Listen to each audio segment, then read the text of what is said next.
build projects. We selected 10 of them. They are being incubated as we speak. The team is in Dubai and they will travel, and we are helping them with many fronts. That's one thing that we encourage these builders to apply for our RWA accelerator. And on the other side, we have a more late-stage ecosystem fund where we are funding more late-stage or already live projects to help their scale-up journey and especially bring them to Mantra chain. So we are trying to help to grow the ecosystem, not only from the Mantra point of view, but for the whole RWA ecosystem. That's for sure, because without builders, without people who are building this future, there is no future. So it's a very good initiative. And if we are going back to the institutional side from which we pivoted, I want to ask Robin to share your opinion. Do you feel that the experience from the traditional finance in terms of compliance, legal, etc., is helping the industry of RWA maturing faster? Because like you're tokenizing the treasuries, you're tokenizing the debt. So you're coming from the very, very regulated industry and you're bringing this regulation into RWA. Do you feel that there is some kind of heritage from traditional finance to RWA and general crypto legislation which we can see? Yeah, look, again, I think in the basis, tokenizing an existing security in the real world, I mean, it doesn't necessarily change that much on the regulatory framework that is present in the real world.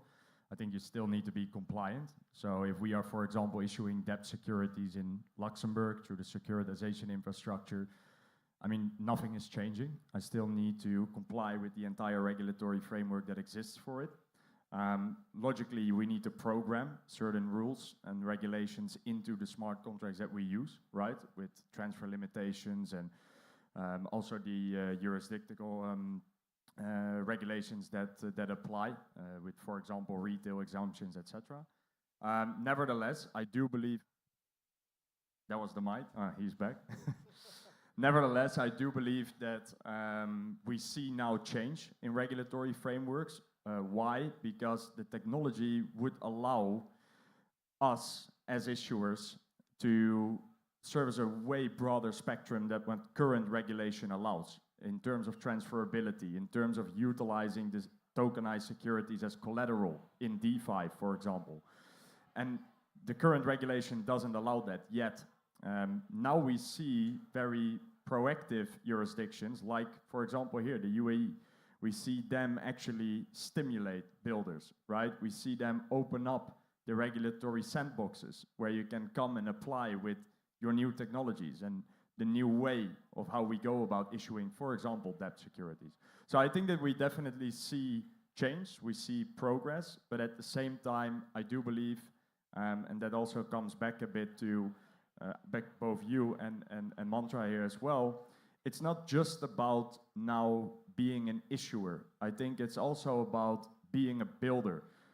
We run a real-world operation, right? We buy distressed assets, we buy non-performing loans from banks, we work them out for institutional investors and realize a return. I am not necessarily going out there and say, hey guys, you should buy this tokenized debt security. No, I'm taking the technology and I'm utilizing the technology in order to optimize our own bottom line result, which makes me more competitive than the competition because I can pay out more, I have less operational expenses. So I think it's also not only looking at how can we issue tokenized products, but how can we also utilize as institutions the technology to optimize our own operations. I just want to, sorry to interrupt, I just want to add a little bit on because we were actually invited to the SC regulatory sandbox in Malaysia because we didn't want to be accused of like regulatory arbitrage. So we have a securities issuance license, we have a securities exchange license, we have a LFSA license, we're registered in CSER, we're in the process of an investment banking license in Malaysia. So from our experience, the main reason we tokenized the Durian business was for access for people on a global scale. Because if someone wants to try and invest in Malaysia right now, for example, despite the massive growth of GDP, where did they begin, right? It's a very difficult thing for them to get into. And then obviously the token allows not just the access, but the real ownership, right? Because for us, all of our assets are deposited with a trust company. So if we wanted to run away, we literally cannot. If we wanted to sell the land, we cannot unless we deposit like 90% of the tokens with the trust company to receive the land title. So for us, it's been a massive headache. But luckily, the Malaysian government has said, hey, come with us, explain, how we can do better to attract foreign investment. And we're in a really strong position now where we can kind of lead the way. And because we know we're good people, I think it's a good thing for the industry personally. 100%. I fully agree. And I think the trustees come in the middle anyway, now also in bridging that gap, right? We are also working with IQEQ, for example, that takes custody of all the security.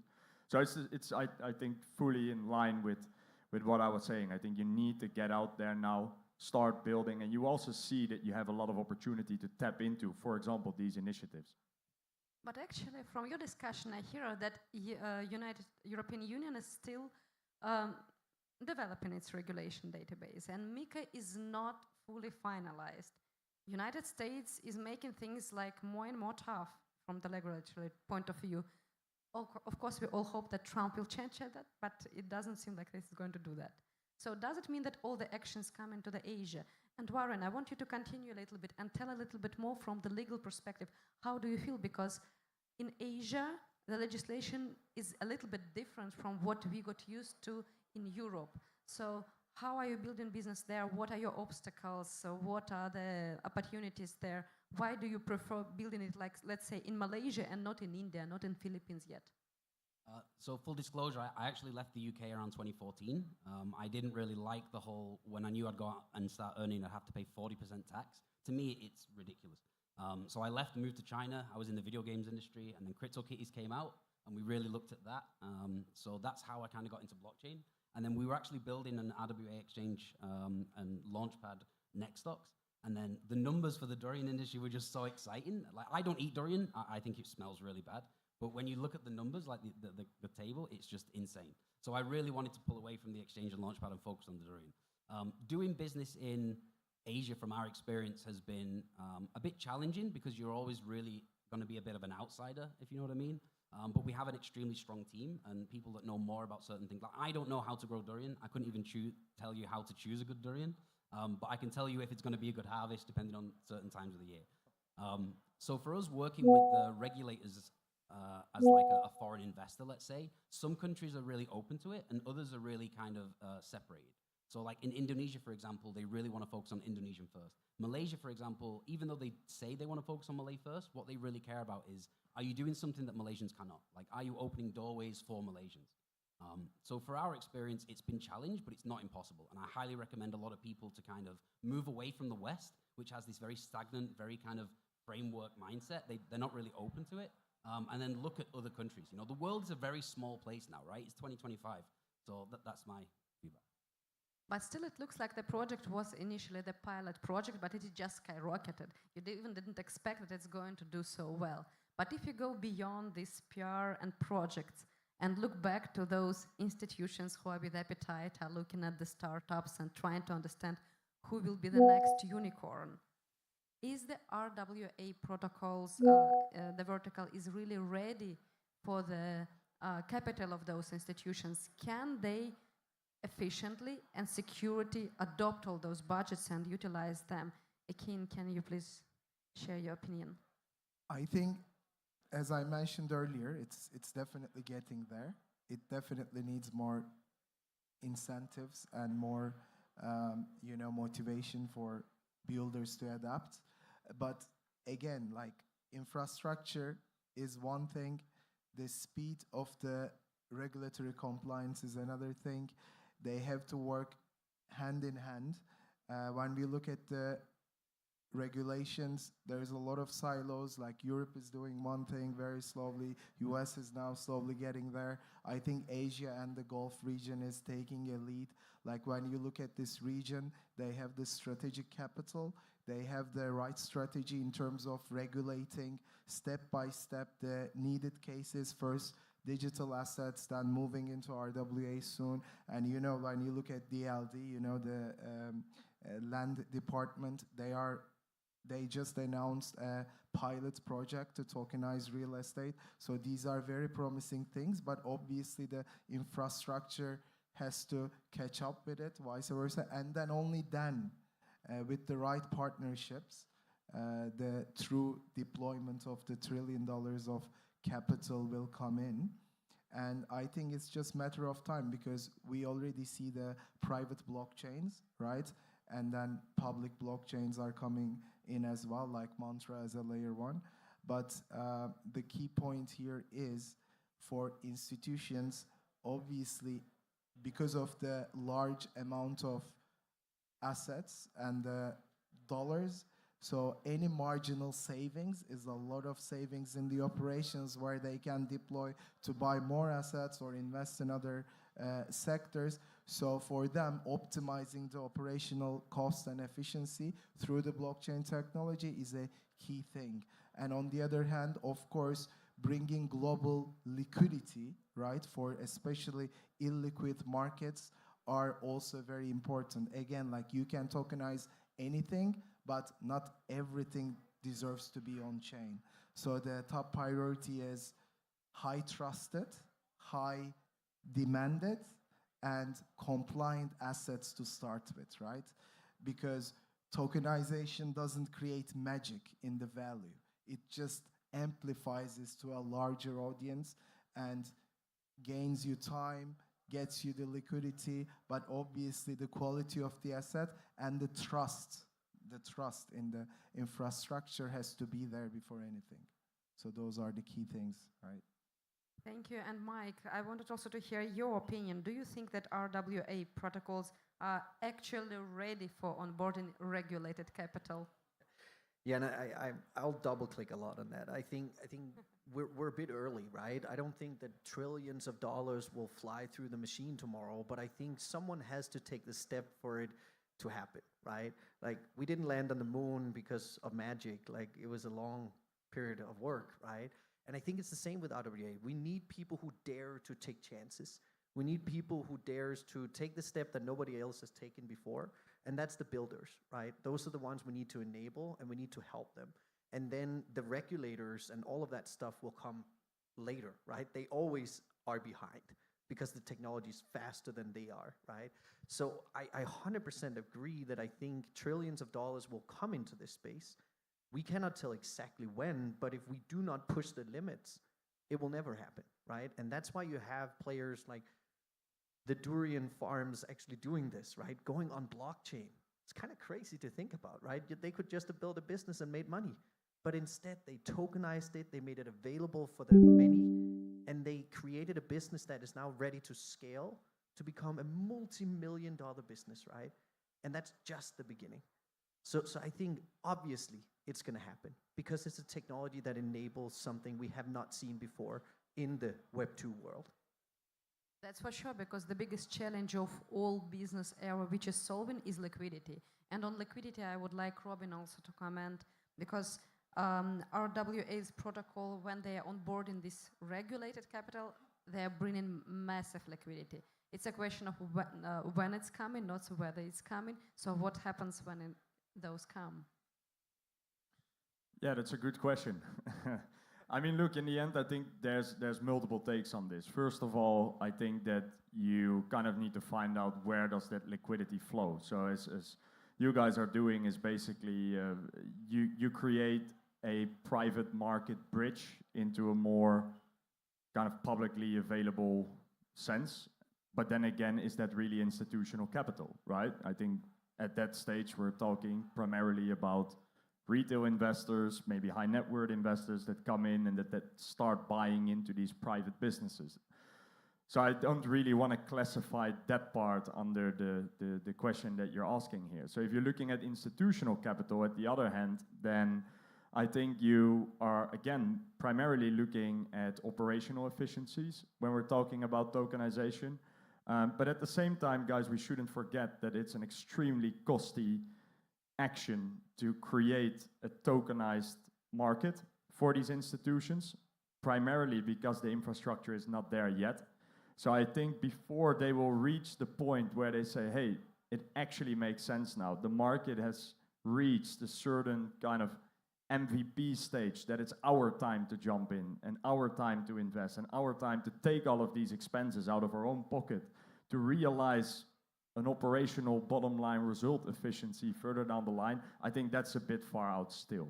I think the industry needs builders like ourselves, like all of us, public chains, private businesses, infrastructure providers, but also people like ourselves, which are actually bringing the debt markets on chain, the private debt markets on chain. And if that reaches a certain kind of TVL across the board, then I believe institutions will jump on. That's for sure. And where institutions come, their retailer is also coming, because people follow money. It's like smart money following, because they understand that if institutions are ready to get into that, this is a sure thing. By the way, I see that you're not very active today. Let's give a quick break. I want to ask you if any of you have ever had or owned any RWA assets. Anyone here? Just your hands up. Oh no, less than 50%. Why? The future is here. And that's coming me to the next point, because usually the market develops when there is not only primarily market, but also the secondary market. So some people are trying to buy something and then resell, and they're like earning on the commission. So where is the secondary market for RWA? And I want to start with Warren, because he has exactly the project which has the token. Do you have a secondary market for your token? Well, to be honest, our asset is very much, I wouldn't really call it static, but a lot of our token holders, they just want to keep it because they get the dividend every year. If the token price drops below a certain value, like we offer certain buybacks because we want the land at the end of the day. So over a 10, 15-year period, even a 50-year period, we win. So it really depends on who or what kind of secondary market, because we did issue a primary offering, but then we still have a bit of a challenge when it comes to the secondary market. The Caesar license, for example, they want like 5%, which if we have to pass that on to the token holder, it's a bit ridiculous. So it really depends on who is going to make these kind of illiquid kind of liquidity pools for these static assets.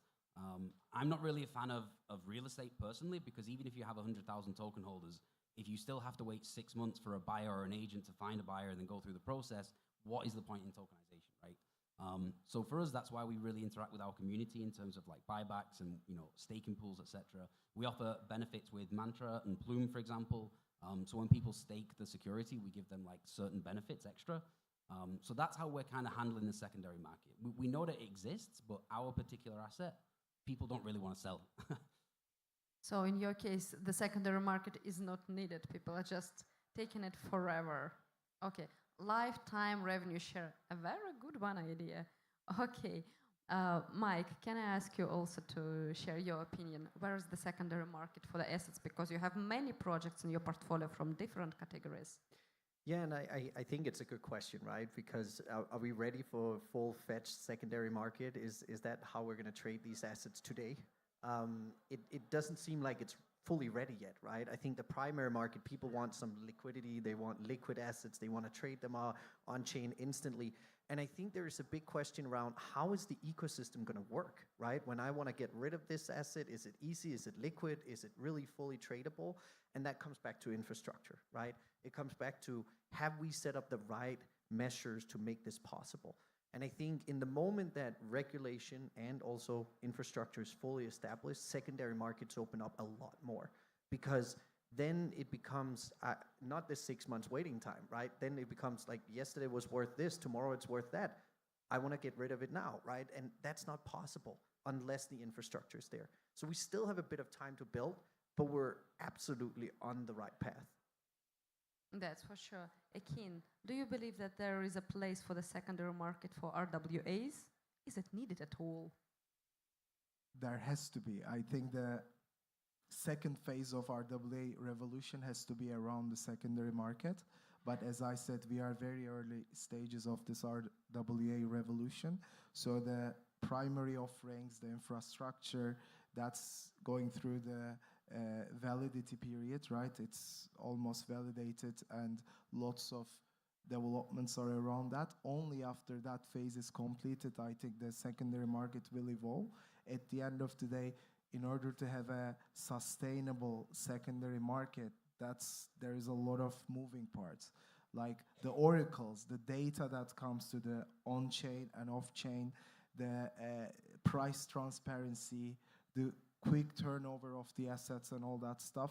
These are all critical key pieces around the ecosystem that will bring the secondary market. So again, lots of companies like, Chainlink, etc., working around the oracles, the data coming in and out, and they play the crucial role to attract the secondary market. But RWAs can only be meaningful long term with obviously the secondary market.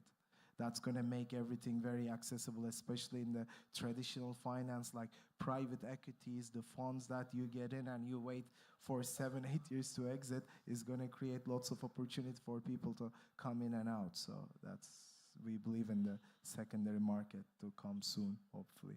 Inshallah. Yeah. So. But Robin, will you agree with that or not? Because I know that traditional finance is all about first market, like primarily market, secondary market, and all of other markets possible.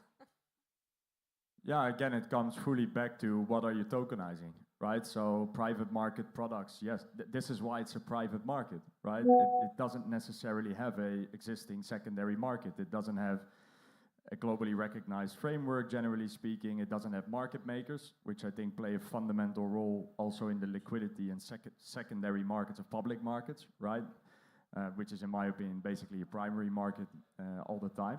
So again, I think what all of you are saying is what I believe as well. As long as that infrastructure is not there, I think a secondary market will be hard. You're always going to be limited to the token holders that are existent, right? So if we all bought, 100 tokens of the farm, we can maybe trade them amongst each other, and that's probably the lowest hanging fruit to stay in the fruit lane. So I think this is the first stage of secondary markets, which we will see. We actually see it happening today, right? You see the peer-to-peer marketplaces happening in certain tokenized products. Further down the line, as soon as we see that, like ourselves, we're building the bridges with Chainlink together to get, for example, ownership data of real estate assets, but also pricing data, etc., on chain. The moment you have that data rapidly available, you can expect that a broader marketplace starts forming. Why? Because you always know what that asset is truly worth, or what the state of that asset truly is, which is quite relevant if you're going to buy something from a secondary market, right? So this is, in my opinion, the phases that we will see. Peer-to-peer, more advanced after data starts living on-chain or starts becoming more rapidly available on-chain. And from there, we may see indeed, or I generally hope and fight every day to create this, that we are creating a new public market, basically, also for secondary trading. And as you mentioned, it will depend a lot on what kind of products are tokenized. So my next question is, what kind of categories will be dominating in future and most successful in RWA? What people are going to tokenize? Robin. Yeah, that's also an interesting question. I think private debt will be the first. I think that will be it's something we actually already kind of see that's happening, that the trend is kind of heading there, which is relatively logical because there is infrastructure in place. It's not kind of globally connected, but you have, for example, Europe, which has passporting pretty much over the entirety of Europe. You have Asia, you have the Middle East. So I think that debt is probably the first venue. I think equity can come after quite quickly. More illiquid stuff like art, probably. Real estate, I always say, the real estate itself, it will probably be more of a tool where fragmentation and fractionalization becomes the leading topic. We see it all across the world, right? If we want to do a project together with 10 investors, it generally becomes difficult on the title deeds. I think this is where the technology will be adopted first. From there, obviously, what we are doing already, tokenized debt behind real estate assets. I think that's something we will see pick up like heavily. And from there, collector's items probably. That's also co-ownership mainly. That's a very wide panel of products, okay. Mike, what do you think? What categories of RWAs will be the most promising and successful commercially? Really, really good question. You put a little bit of a spin at the end, which is the most commercially kind of valued assets, if it was, right? And I think, honestly, I think you're absolutely right. Like private loaning and these kind of really liquid stuff that we can put on chain today is going to be the first thing because it's straight up easy to do. Sorry, Relative. didn't mean that. But I think, as you also said, the next thing is really equity and stock, right? It's like it's an ownership in something we all understand. I believe it's a market that's going to come very, very fast because startups and scale ups and all of these businesses that are actually out there making millions and millions of dollars to VCs and private equity firms and everything like that, they will open up to everyone, right? And I have a good experience. I have another business I've been running for 12 years. We've raised around $15-16 million. And I've spent more than 2,000 hours fundraising. Imagine if I spent 2,000 hours running my business. Like, I could have made the business twice as big, right? And every founder out there, and I'm sure there are a couple of founders in here, if they did not have to spend a ton of energy and time speaking to those monopoly VCs, but instead they go out to the public market and they get funding from people actually believing in the idea, putting down their 500 or 5,000 or whatever dollars we're talking about, and fundraising through a secure platform and infrastructure, right? And I think that kind of spin is very important because we've seen a lot of these private sales that have gone very wrong, right, in the utility world. So I think if we can find really trusted infrastructural partners that bring this to market, hopefully we're one of those, and we can get this publicly available, then I believe stock is going to be a massive player for the normal people.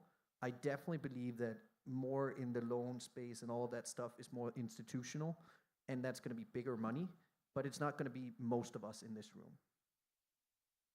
And returning to the low-hanging fruits, I love that one. What categories do you regard are the most promising for the RWA? I think most of it is going to be around financial vehicles, right? We see stablecoins as the main asset that everyone is kind of not even just launching, right, but everyone's always kind of using. If you want to kind of get into the digital assets, the first port of call is you go from fiat into stablecoins to like a basket of assets. The AMC money market fund from China, 110 million, 36 hours. So I think this is just an indicator of where a lot of these funds of funds are essentially looking. You look at Liechtenstein, I can't really say it properly. If you want to do a security offering from Liechtenstein or anywhere else in Europe, like the cost is insane, and then there's a lot of regulations that are around that.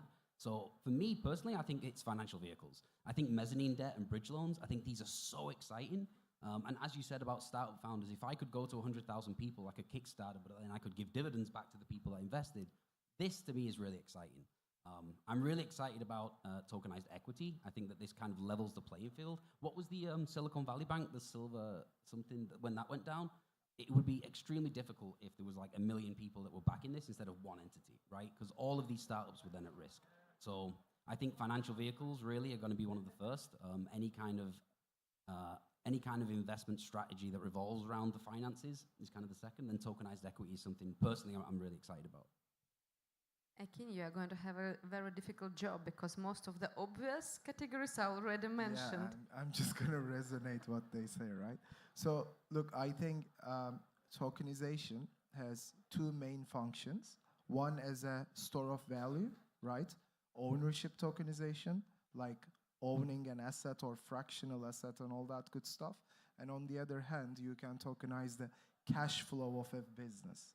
So then your mentality is either leveraging from RWAs in terms of trading or store of value. So when it comes to trading, obviously the safest haven where the majority of the user cases are stable coins, right? So obviously that's the most use case, but they are boring. It's just stable coin, right? They are not really yield generating. However, especially with the government adaptation, with utilities and all that stuff, by leveraging blockchain, the use cases of stable coins, I mean, as we know, UAE just announced to release their dirham stable coin, and this is gonna, I think, grow in other jurisdictions. So then the next step is more safe, stable, yield-bearing coins, maybe backed up by the treasury bills and some secure private credits and all that stuff, and it's gonna move to a more higher risky yield generating RWAs. And those are the majority user cases. But then on the business side, if you think about the cash flow, how amazing would it be to have a ownership of a vessel transportation crude oil company, or having a fractional ownership of a aircraft business that you own fractional Airbuses lined up for you like a farm. So very interesting cases that will come in, but the market first starts with where the liquidity and safe products are, which is, as my friend said, like private credit, treasury bills, real estate, the real estate funds and funds of funds and all that stuff. I think the first in the pipeline, and then it will go to more interesting and exciting projects. So that's what I see. That's for sure. And today we discuss, I think, all of the aspects: the institutional side, the infrastructure, the adoption, the builders, the categories of assets that are coming to take place in future. And it's time for time travel. Let's imagine that we are in 3-5 years. It's a very long-term perspective in crypto, where every 6 months there is a new narrative. So how do you see the RW market in 3-5 years? I can please If start. you're going to do the time travel, I would rather go back to a few weeks ago, not now. However, that being said, there's lots of reports around RWAs, especially Boston Consulting Group and Greyhound Capital. Like according to what they say, conservative trajectory, when we look around 7 years from now, like 2033, the tokenized assets in the global conjecture will reach roughly to $16.1 trillion. And that's roughly 10% of the global GDP. So if the infrastructure, regulatory clearance, and long-term partnerships are evolving faster than we think, obviously that 10% would be 20%, and that means like $32 trillion market cap. So I think things are very exciting. But again, what's going to define these numbers are the builders, the people around this ecosystem that's going to huddle together, and they don't give up, and they fight back, they get around the obstacles and bring this RWA into the core and make this Web3 and blockchain technology is the heart of finance. So that's what we need to do, I think. Thank you. That's the future I want to be in. Okay. Warren, you next, please. I think that we're going to have a lot more clarification really on regulatory frameworks. Ideally for us, we're going to have like another 200 acres in Thailand, another 250 acres in Vietnam. But right now, it's very difficult for us to kind of operate globally. We have to have satellite offices in each jurisdiction, which isn't really a bad thing. But if we want to offer global products, it means that we really have to abide by many different set of rules. Like if we wanted to operate in Europe, there's like 12 different kind of entities that we'd have to establish. So it's a bit of a headache. I don't really think that the RWA space at the moment, but I see that my peers here on the stage are really building everything that we need. So we need a lot more clarification. I think that there's going to be massive adoption, and especially to the high barriers. Is it BlackRock with the build? Minimum ticket size, 5 million, right? Someone's going to come out and tokenize access to that. So it really shows the mindset, I think, from these large like capital inflow managers. A lot of wealth managers are really looking at tokenizing their products. I think because the smaller players kind of want to unlock liquidity, and the big players kind of want to interact with retail, right? So I think that we're going to have more adoption and more regulatory clarification. Thank you. Mike, what's your outlook for 3-5 years for RWA? Yeah, as you say, it's a while, right? But I think the first thing first is you mentioned the word narrative. And it's actually one of my worst enemies, is narrative.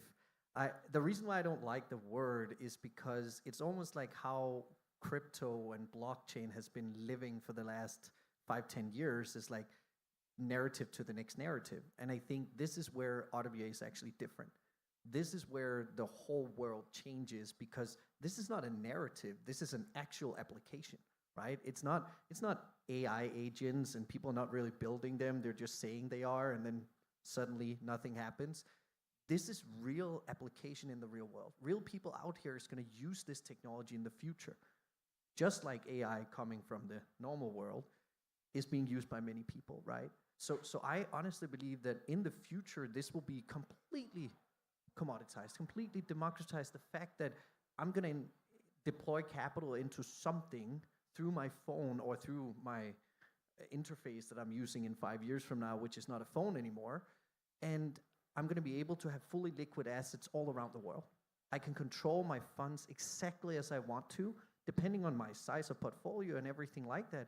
But we're changing into something that's very different. And again, what are those asset classes? That depends a lot on the builders, infrastructures, etc. But I don't believe that there's future where this is not the case. Thank you. And as always, the last word is for institutions. So Robin, please. Yeah, what will we see in 3 to 5 years? First of all, I think we will see a regulatory clarity. I think at the speed where we are moving at today, I think that many governments will have their stuff in order by then. Just for me, primarily looking at real estate, I think that the tokenization of ownership is going to be possible by then.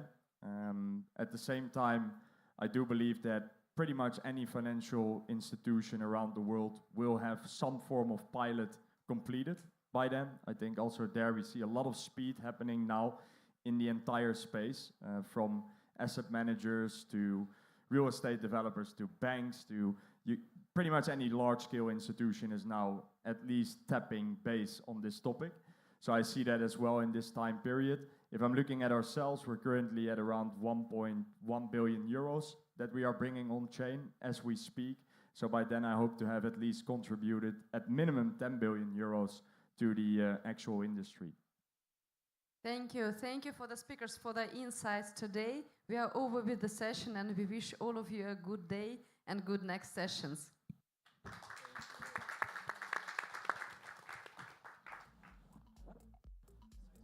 Sorry, can I get the speakers and the moderators to actually take a photo? Yeah, take a photo on stage first.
All right. Up next, we do have our next VC panel. Can I invite Sebastian from Aqua now? Can I invite Bradley from Morningstar, Joy from Outlier Ventures, and our co-host Mason from Blockchain Founders Funds. So the topic they will be discussing about is the future of fundraising and liquidity in Web3. So if you guys are looking for VCs to invest and what kind of appetite they are taking, do stay tuned and hear their discussion.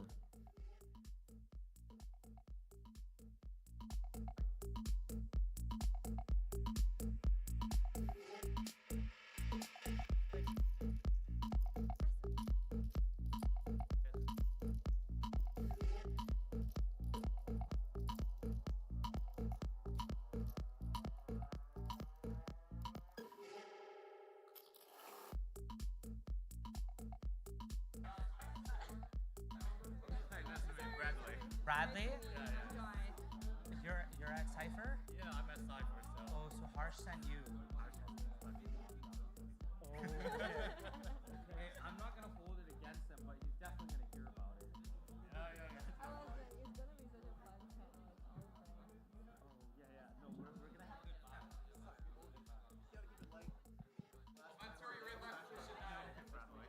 Bro, I always want to be in your position.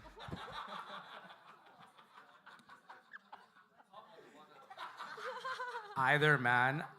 I like to switch it up sometimes. Hopefully nobody recorded that. Bro, there's live on YouTube, bro. All right, let's get started. Let's get started. All right, forget everything that just happened. So welcome to our panel at this Token24 side event brought to you by Coinstore and Blockchain Founders Fund.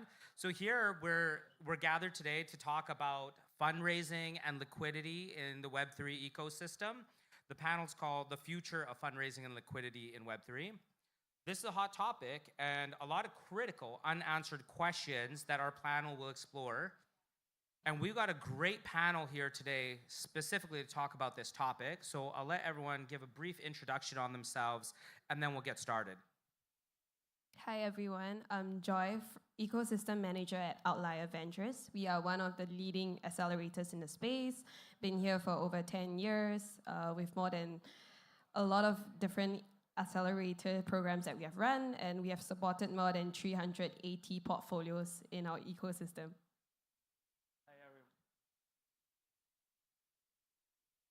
No worries. Sorry. So, hey everyone, I'm Bradley, investment associate at Cypher Capital. We are one of the largest crypto in the Middle East area. We are a 100 mil fund, early investor in soy, corn, Solana, and over 120 of portfolio companies. And we also have an exchange called M2, and I'm also part of strategy team for it, managing the daily operation and strategy. Awesome, good company here today. So I'm Sebastian, I work at AquaNow. AquaNow provides trading and payment APIs and kind of consulting services for traditional financial service businesses who want to enable crypto on their platforms. So you may have seen a few weeks back that Emirates MBD, through their Live app, now has trading, crypto trading on that application, and we help them kind of through that journey and provide some of the tech and trading platform. I work on the investment team though. We have two funds. One is early stage venture, and the other is a crypto collateralized lending fund. Awesome. Thank you for the intros. And it's amazing to be here on this stage with so many good friends. And as for my introduction, my name is Mansoor. You might have seen me speak here earlier a few hours ago, but I'm a partner at Blockchain Founders Fund. We invest in early stage companies.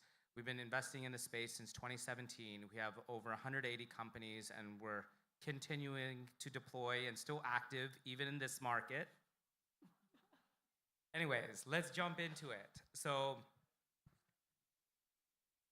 fundraising in 2024, Crunchbase data shows about $7 billion has been invested in this space, but that's still a fraction compared to how much was invested in 2021.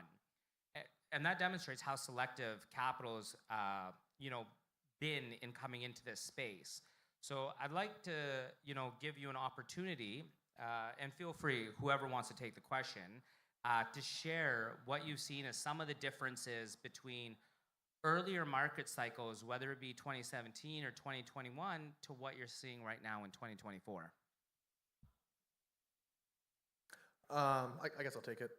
So I think, full disclosure, I wasn't really doing much venture investing back in the earlier cycles, but I was keeping an eye on it, and I've kind of studied them if you go back. And I think relative to earlier, like in this cycle, or maybe like at the tail end of last cycle, I think the markets kind of, on the one hand, got more mature. People are know what they're looking for from the investor standpoint. And then on the other hand,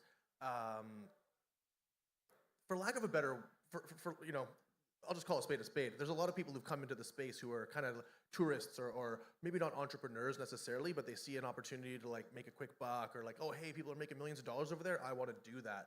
And so I think there's a lot of it's a lot of work for the venture community to kind of like go through and meet people and try to figure out who's actually building something interesting versus like a copy paste project with a little like different skin on it, or like, oh hey, I'm XYZ but faster.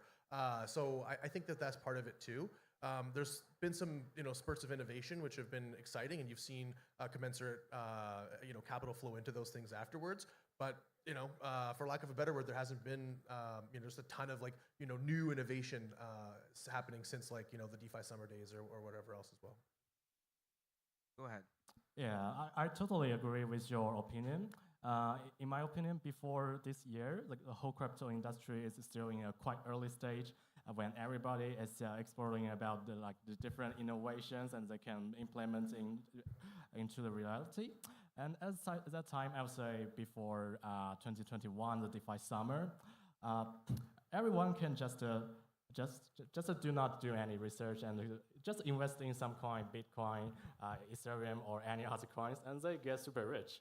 So this created a lot of hype around the community, and that's how crypto industry becomes so popular, I would say. But things changed, I think, after the COVID. Since the COVID, a lot of liquidity has been thrown into the market, especially to the retail side. So I guess that's one of the key components of the DeFi summer, when the retail becomes super strong and all the altcoins has become super popular.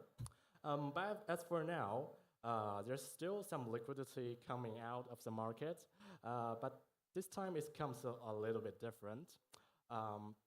Because last time it's just directly sending money to everyone that's from the retail side, but this time it's more into the institutional or the bigger player side, because the government is cutting the rates.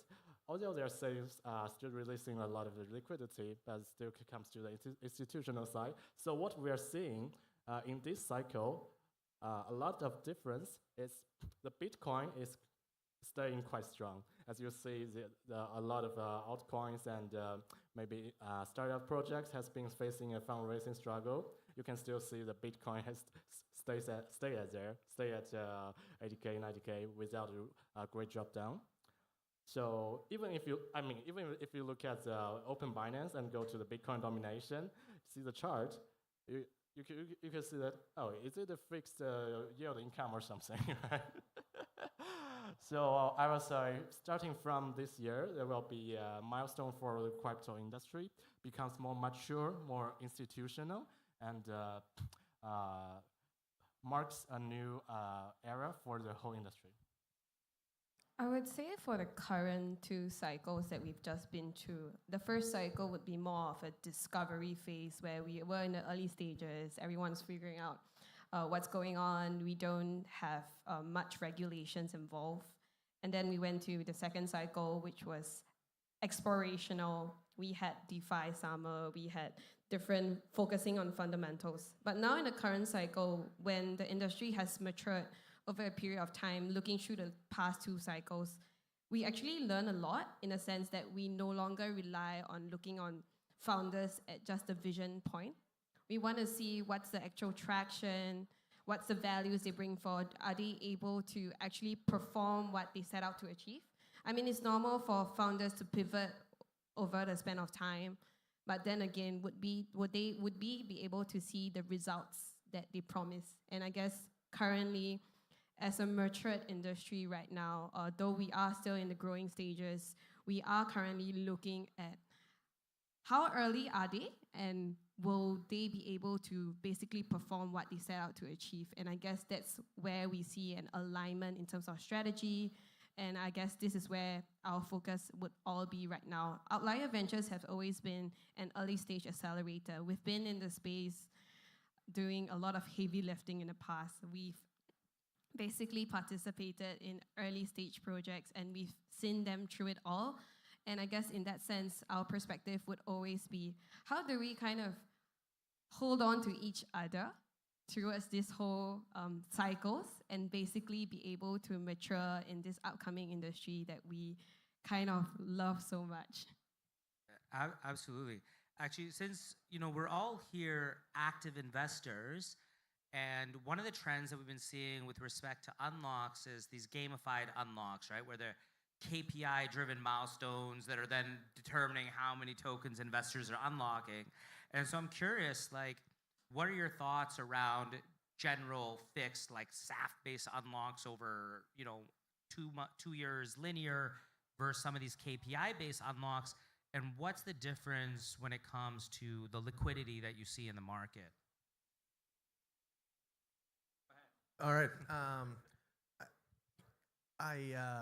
It's actually funny. Like I'll take it a different direction a little bit and just say, like, I think, there's a lot of focus on unlocks, trying to like gamify it and try to tie things to KPIs and stuff like that, which is okay, that's great. But the real elephant in the room here is like the reason for that is because tokens haven't performed post TGE.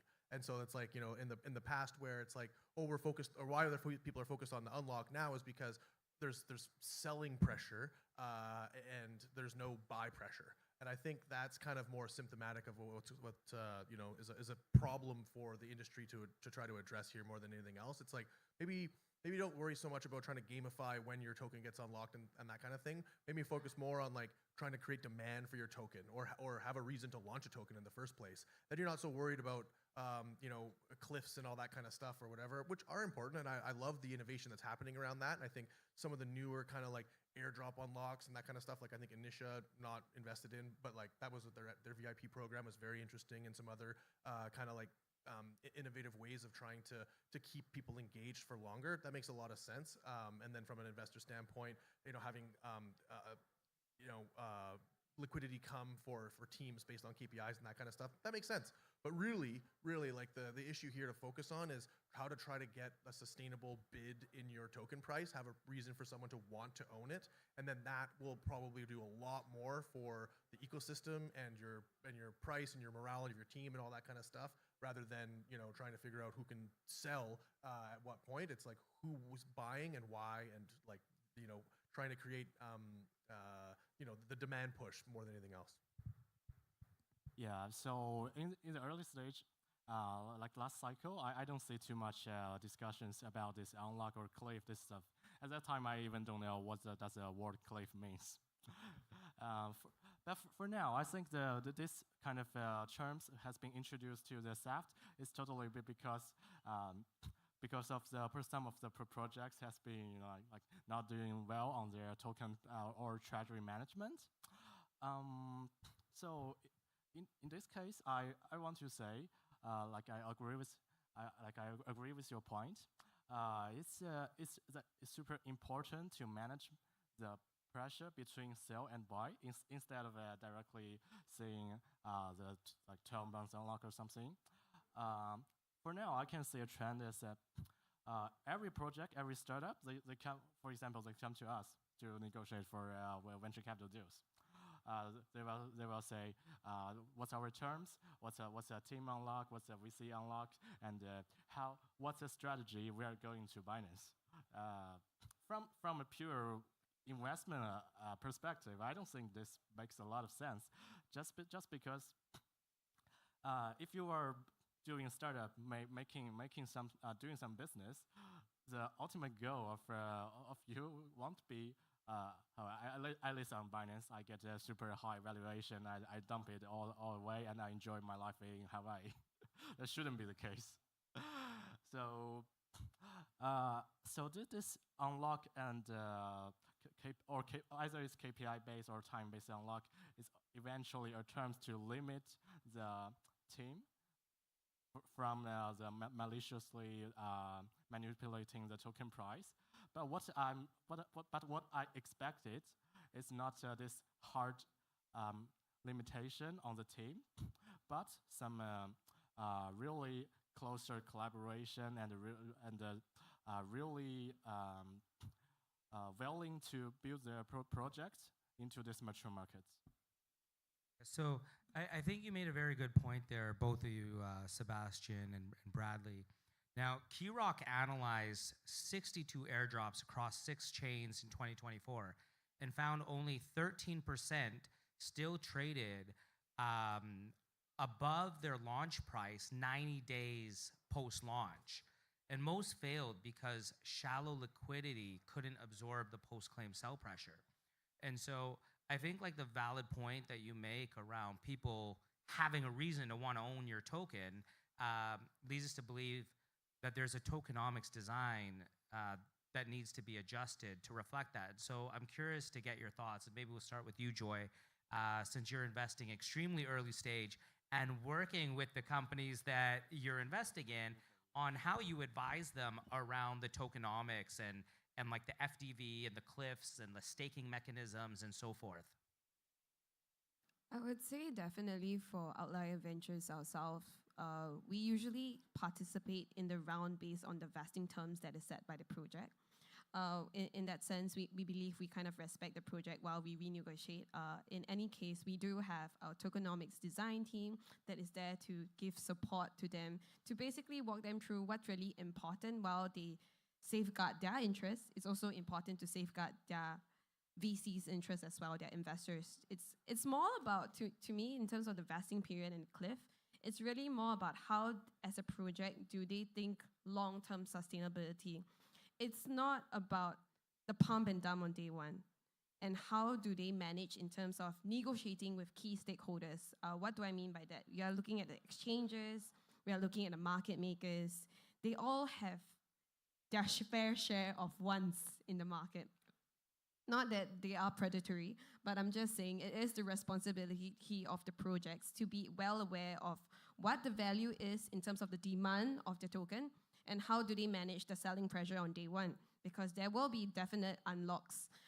And how do they manage that while mitigating market conditions? Because we've always seen so many discussions like, oh, the market is bad, it's not a good time to launch. Oh, we wish to raise more money to do our listing.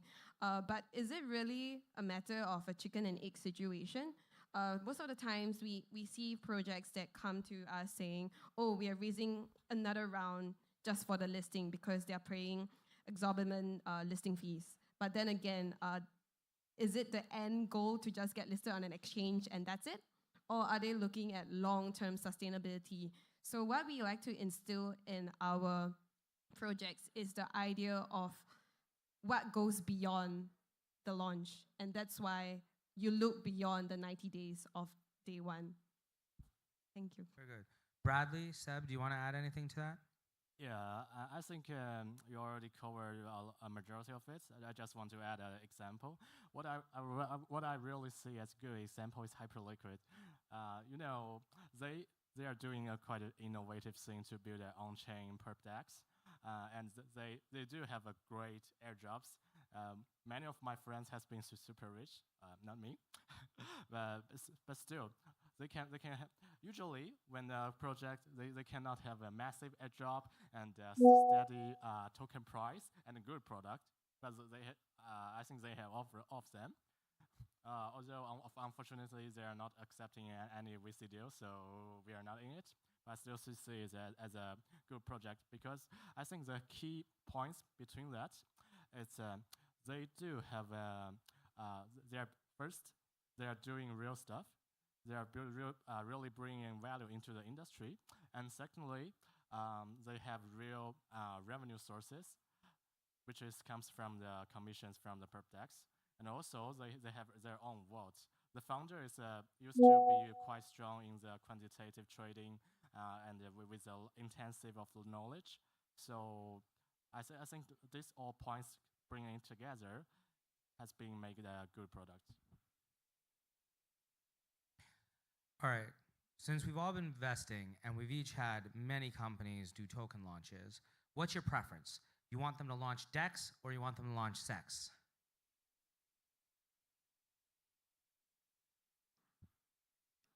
This is a question I get asked every other day, because I'm also... That's what I figured. The audience wants to know an answer. Like, come on, give it to us. I would say, ideally, it's always a hybrid, right? Ideally, at least one exchange. And if they have the ability or the knowledge to be able to basically manage their own liquidity pool, then yes, have a DEX as well. But most often than not, most projects don't even know how to manage their own strategy. beyond the launch, they think it's all automated. Like the market makers will settle it, the exchanges will automate and do their thing, and naturally the price will just pump 10x, and we are good.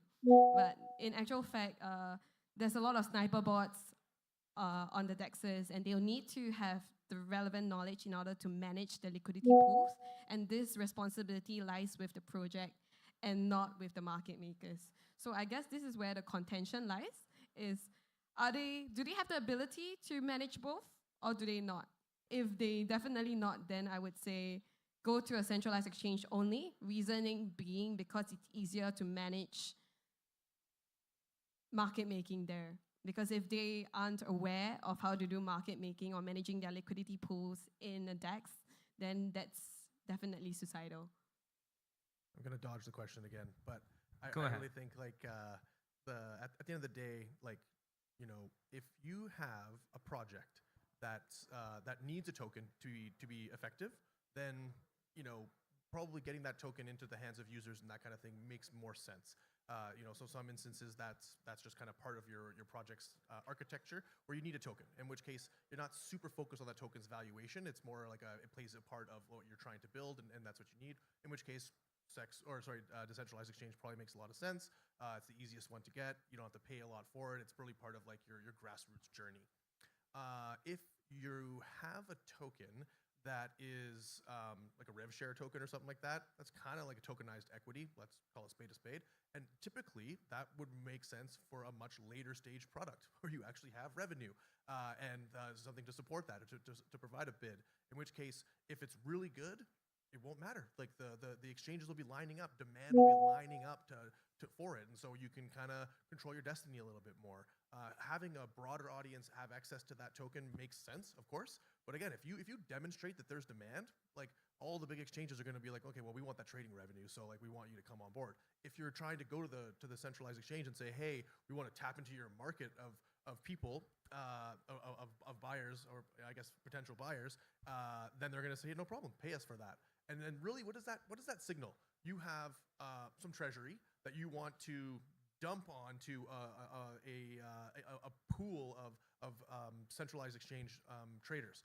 Okay, well, that's great, but you know, step back. What does that say about your project? What does that say about your token, right? So again, I think if we step back to first principles, build something awesome, build something that people want. If that needs a token from day one, doesn't matter. Just get it out there in the hands of users, and they'll play with it, and that'll kind of like, you know, do its thing. However, if you're looking for liquidity from like a treasury standpoint, or you've like, you know, part of your fundraising journey involves selling that token onto like someone else, like, I mean, maybe go figure out what you're trying to build and why the world needs that.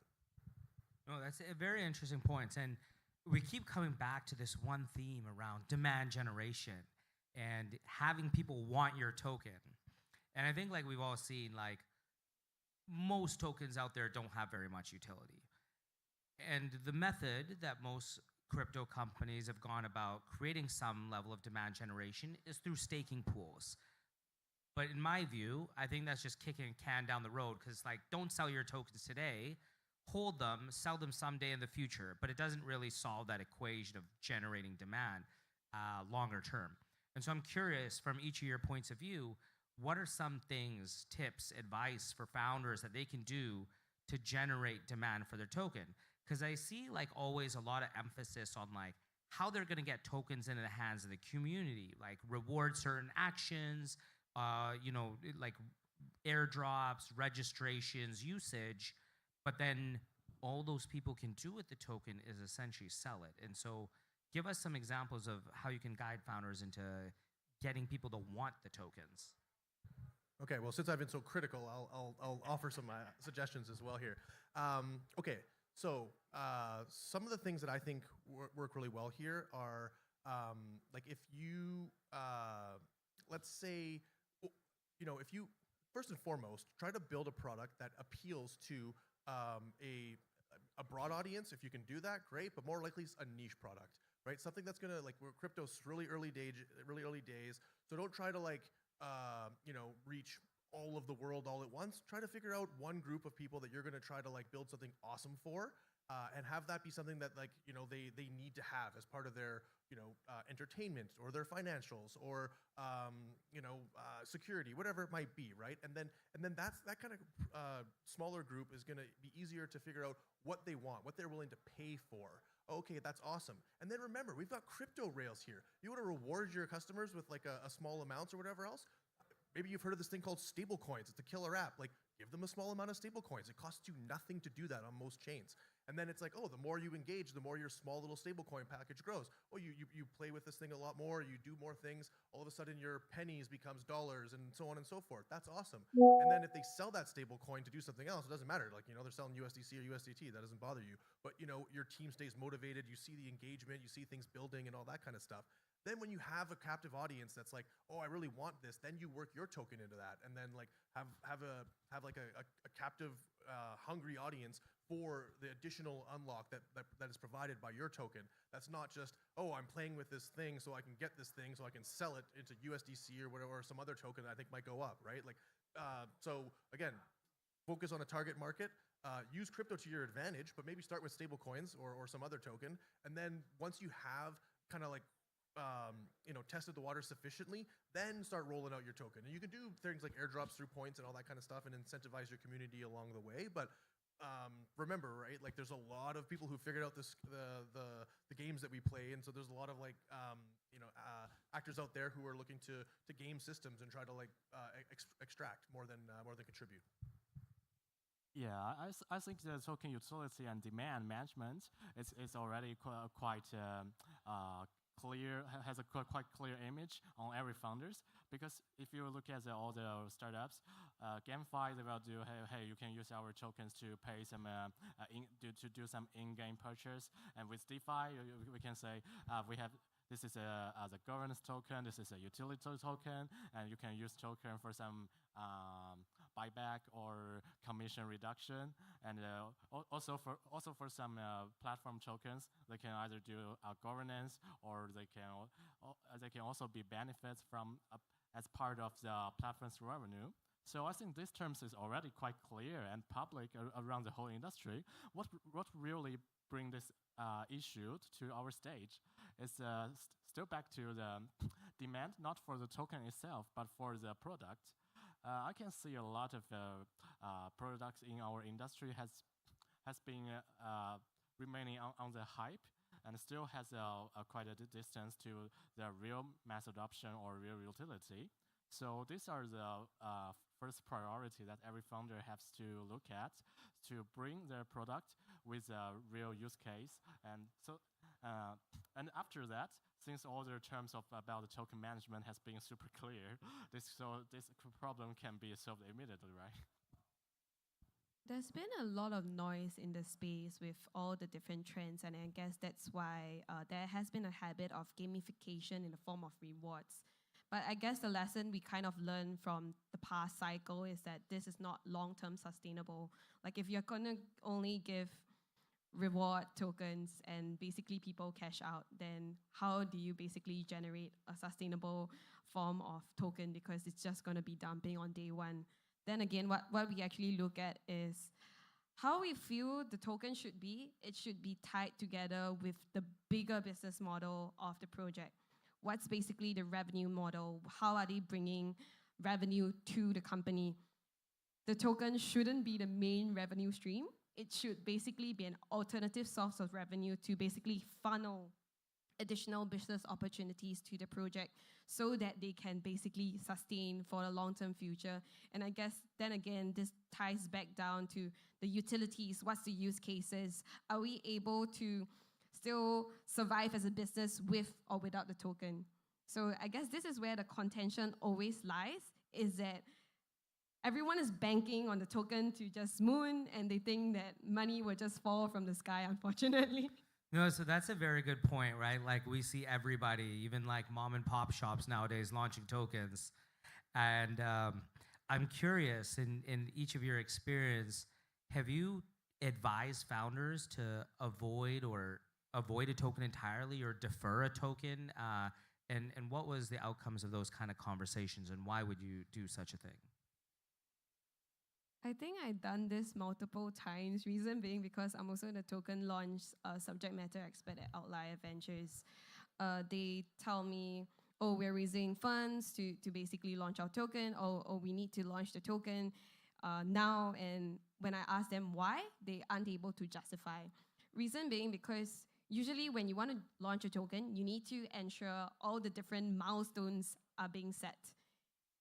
The game isn't over when you just launch a token. It's just the beginning of a new ball game.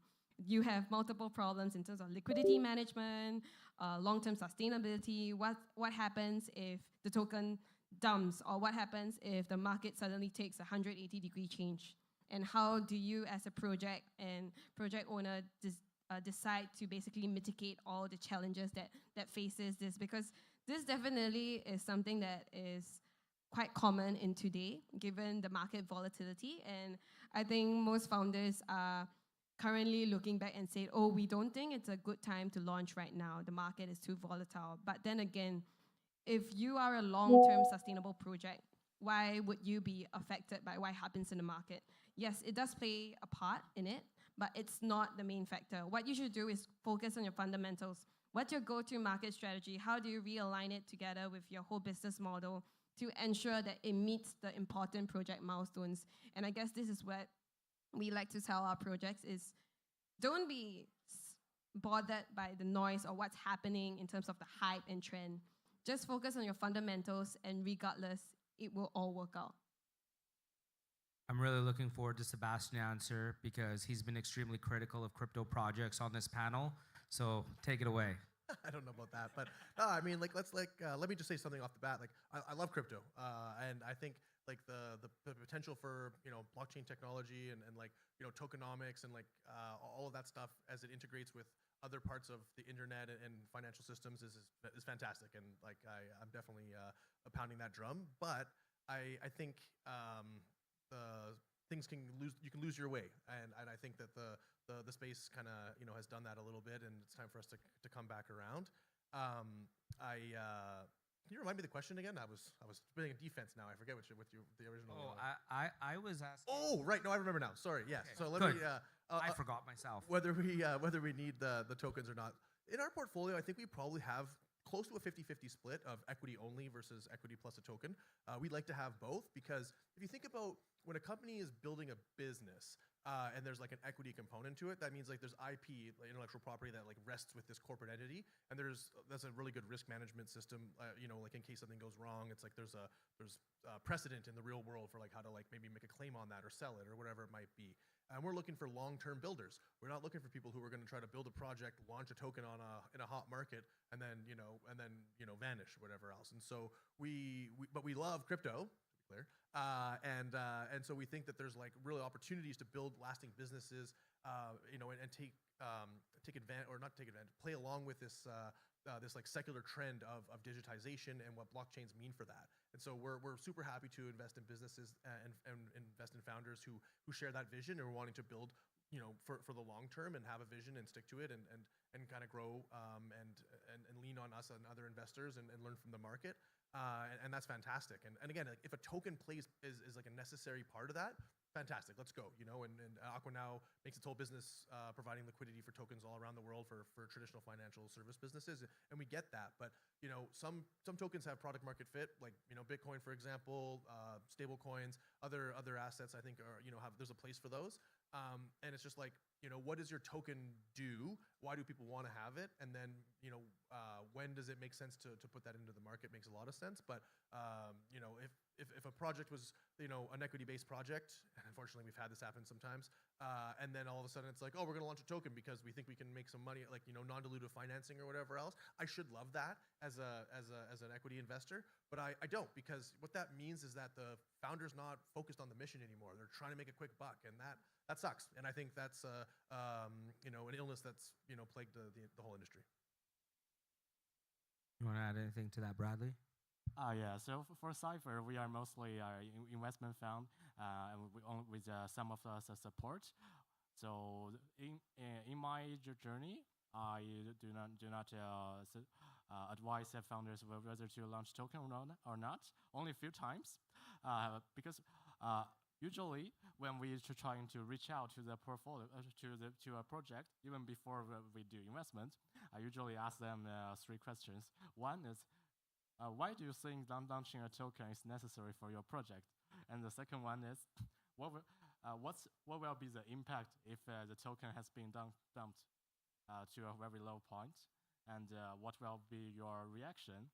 So this is also part of our evaluation of the project to see if they are really want to build into the industry, or they are just like you said, launch a token and vanish and enjoy their life. So as a fund, Cypher is quite agnostic about whether you're launching a token. We do theft, we do safe, we do both. As long as the token and including every business strategies that the founders have been made is consistent into their long-term roadmap and vision. So in that case, we are okay. You know what? We might get a gem here. I'm curious. When you ask a founder, what are you going to do when your token gets dumped? What are you expecting as a satisfactory answer? What do you want to hear? Yes, totally a good question. So I think it depends on the different kind of projects. So an ideal founder, if their token has been dumped, they should expect it in a very early time.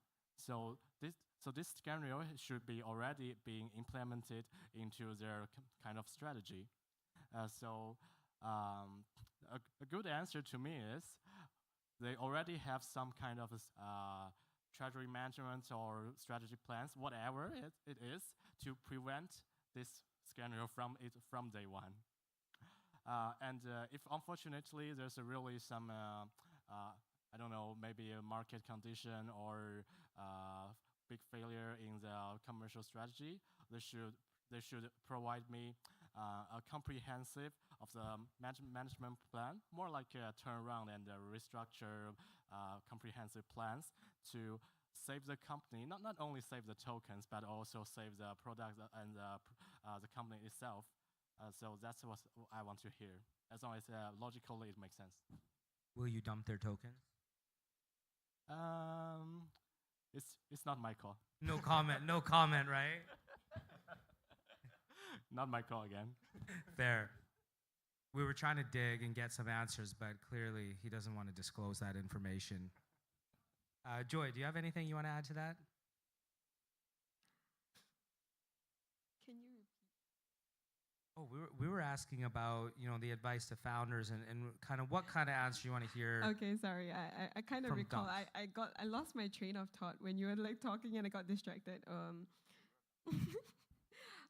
I think for us, right, there are a lot of, I guess, let me think, how do I put it? It could be market conditions, it could be the market makers, it could be the community or certain investors that basically exited early. I think at the end of the day, it's what's the plan B, right? There are some things that are not within the control of the project. Like let's say, for example, they weren't aware that they would get hacked. It's quite a common practice that sometimes certain projects get hacked all of a sudden and they get liquidated by the hacker. And this is totally not on them, given that they might have taken the relevant security measures to do it. I think at the end of the day, what we want to look at is how do they deal with the situation? Would they just be saying and crying, oh, it's not our fault, and start pointing fingers and doing the blame game? Or what is their commitment to their community, their investors? What's plan B, right? And what are the steps they have taken to basically mitigate the situation? And I guess this is where we kind of look at what really makes them the choice of why we wanted to invest, right? The vision is what we invested in, and I guess the execution and the results would speak for itself. Yeah, no, I agree with that, and I agree with a lot of the points made up here, and I'll just share a little bit from my point of view on this topic. And from our portfolio, we found that, especially in this market, a token can be a distraction. It's a lot of time, a lot of resources, a lot of funding, a lot of manpower to maintain the token price, maintain liquidity pools. And oftentimes, if there's an attractive product and there's a market need for it, deferring a token launch or just scrapping a token entirely allows the companies to focus on actually growing sales. And oftentimes, it can shrink the sales cycle. Because imagine going into a sales meeting with some enterprise or B2B customer and then explaining to them, okay, so buy my tokens and then you can stake them and then you'll get like discounts on the fees. And they're gonna be like, what are you talking about, bro? And so oftentimes I've found, and we've had a few examples in our portfolio of companies that have now abandoned their plans to launch the token and actually been able to really, kick off like faster sales, growth, and month over month like revenue growth, and that's led to bigger fundraisers, but they've kind of neglected the token.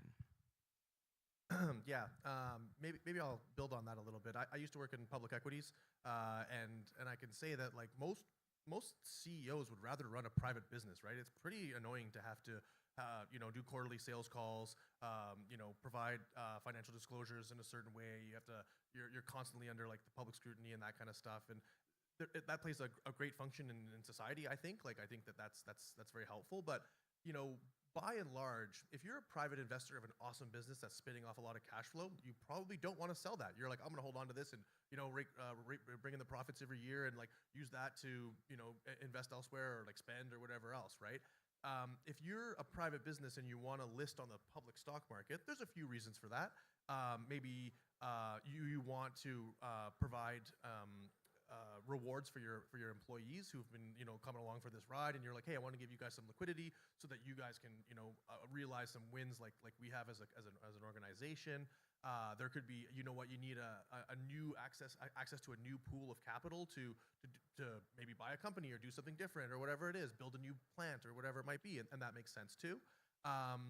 Or it could be that you actually think that the public markets will pay more for this business than the private markets will, or there's a way to like capitalize on like a hot trend or whatever else and that kind of stuff. And if you think about these different scenarios, and it's not exhaustive, but if you think about these simple examples, that like what kind of business do you think is going to do the best after that? Like or the stock price is going to do the best after that. Is it the one that like needs to sell some stock so that its employees can do better over the long term? Maybe the employees are some people will be disengaged, they're going to move on, but people know like, hey, you know what, these guys take care of us, we're going to like keep working, and the vision hasn't changed too much. Oh, we're going to raise money to access new pools of capital to build our vision faster or better, or like invest in a new vertical or whatever it might be. That sounds pretty good, right? Like that sounds awesome. What about the one that's trying to capitalize on a hype cycle? How do you think that token is going to do over time, right? Well, the hype cycle probably dies out, and that's going to be a problem, right? There's just so many misaligned incentives along that whole way. And I think that these are lessons that have been tried and tested in public equity markets or around the world for centuries. And I think crypto's kind of figuring that out right now. I think again, tokens make a lot of sense for some projects and some protocols, but they don't always. And I think some of the lessons from hype cycle of the past in crypto has meant like launch a token, get rich, or whatever else. There's whole like venture groups that are based on like we only want a token because we want to like be able to like rotate capital faster or whatever else. And it's like a different form of financial engineering or whatever else. It's not good. And so I just think like we can learn from these examples in the past, and then try to as venture partners, and I do mean partners, right? Like at the end of the day, we're investing in people and in ideas, and they like everyone else here, and we try to advise them. But at the end of the day, they're doing what they got to do. They're going to learn their lessons, and asking the question beforehand, like, what are you going to do if your stock drops like 80% or whatever else? You might be able to get some intelligence from that, but it's nothing like actually having that happen and seeing what you can see the behaviors when it actually goes through with it, and you try your best to pick the people who are going to do the good things with ex ante, but you don't really know. And when push comes to shove, what ends up happening is different, and all we can try to do is do the best due diligence that we can beforehand. Try to provide as much support in those troubling times, and try to steer people in a direction we think that makes the most sense. But at the end of the day, we're learning here, right? All of us, and sometimes it works out, sometimes it doesn't, and we try to take that education and apply it to the next one. Thank you. That's some phenomenal insights you shared with us. And we're coming low on time, so we're going to head to start wrapping up. So I want each of you to take out your crystal ball. And I've seen some of these guys' numbers. They have really big crystal balls. So I want you to take them out and tell us, what do you foresee in the next 5 to 10 years in this space in terms of improvements, innovations? What are things you're looking at as the most promising? Joy, maybe you can start. I would think for now, as we mature as an industry, there will be more regulations in place as to more intense than what we see today. And I guess by then, 5, 10 years down the road, we would be more established and we would have a more workable framework to work with. And this is where we kind of see innovation at its core, because we are still learning every single day. New ideas, new explorations, but I guess there's still some limitations with the technology today of what we're able to achieve and what we're unable to achieve. And I guess this is where we kind of mature together while learning through the mistakes that have happened before, and how do we focus on the fundamentals to bring actual traction. And while we are going through these tough times as an industry, how do we get real realignment? And I guess that's the current focus of all VCs today, is realignment with the ecosystems. How do we focus on just technology? It's not about the pump and dump anymore. It's really about the future of sustainability and what pain points are we trying to solve. What's your USP? What's your go-to market strategy? Are you focusing on what really matters versus what's happening in the noise? And how do you really focus on what really matters? And I guess at the end of the day, we are all in this together. So why not just be together along this way and try to realign so that it's a win-win-win for everyone and it's not a win-lose situation. And I guess we'll see.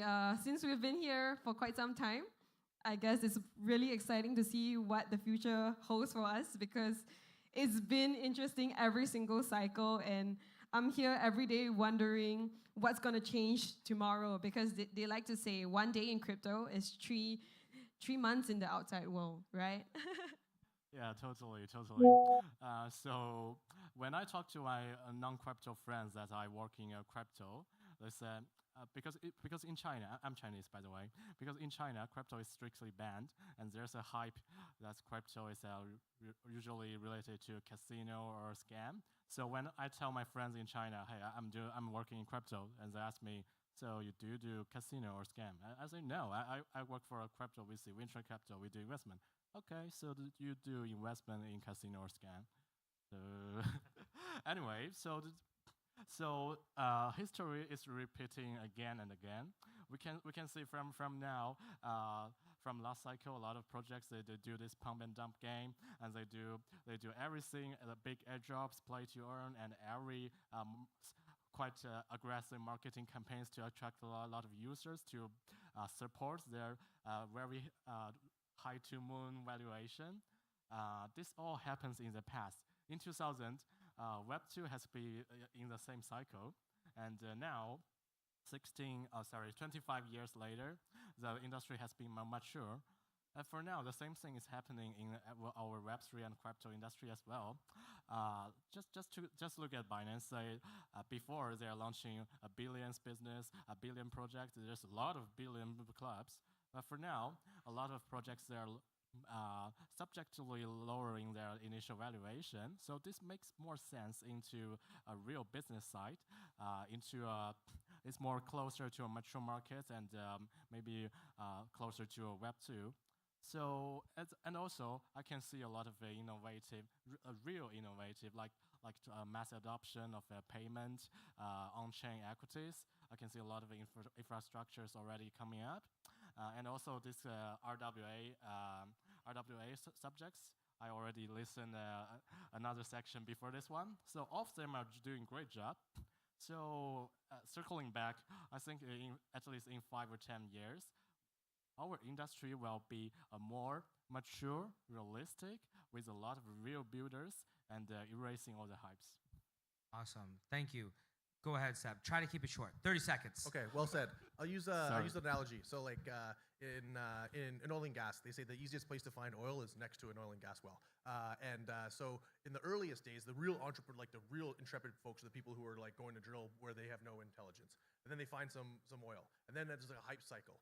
And it's like, you know, the worst thing you can do at that point is drill a well. You just want to buy as much land and then sell all that land, because you don't want to like prove that there might not be anything underneath there. I think that's kind of where we are in crypto right now, where it's like, you know, maybe DeFi kind of like spout this huge well. It's like, oh man, there's money being made here. This is awesome. And then like a bunch of people come in and whatever else. Now we need to figure out like, okay, so real estate's been there. We're going to like, now we got to figure out like who's really got real assets, who's really building real things. And I think 10 years is an insane place to try to forecast, especially with all the stuff that's happening in AI right now. But I think ultimately, totally agree. We'll have a more mature ecosystem. We're starting to see traditional finance come in a big way. Makes a lot of sense. A lot of regulatory clarity is coming through and all that kind of stuff. And so I'm certainly excited for the future and very happy to take the learnings that we have now and compounding those out for 10 years. Thank you. This was a very insightful discussion from this incredible panel. I can personally say that I've learned a lot, and I hope each of you have as well. That's a wrap, ladies and gentlemen.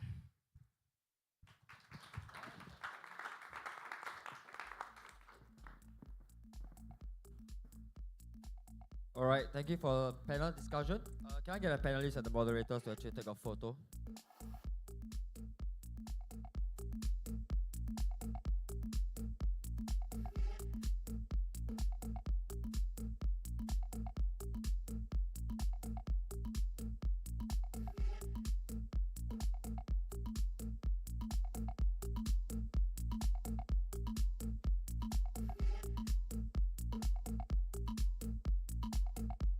All right, cheers. Thank you.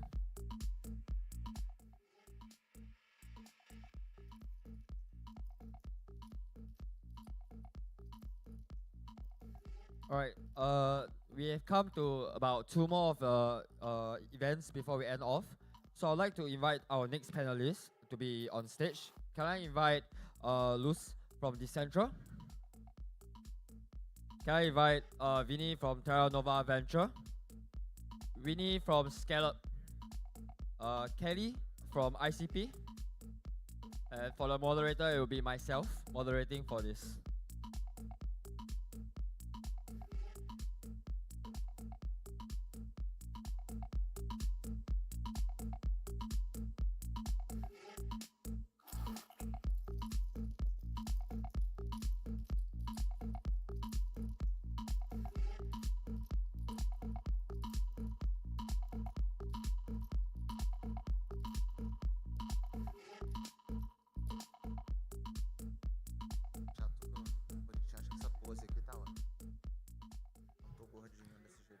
Okay.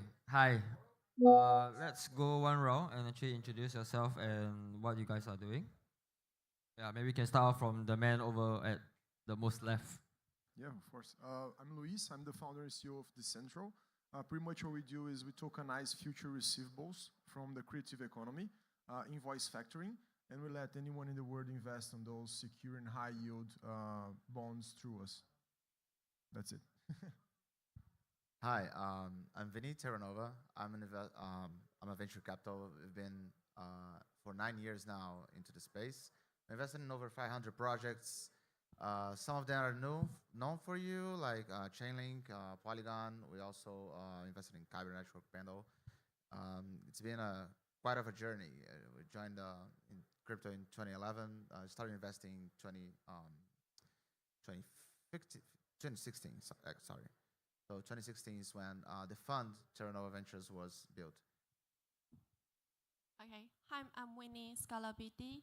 And Scalab is a top lending protocol on Sui. We are also the first DeFi protocol got grants from Sui Foundation.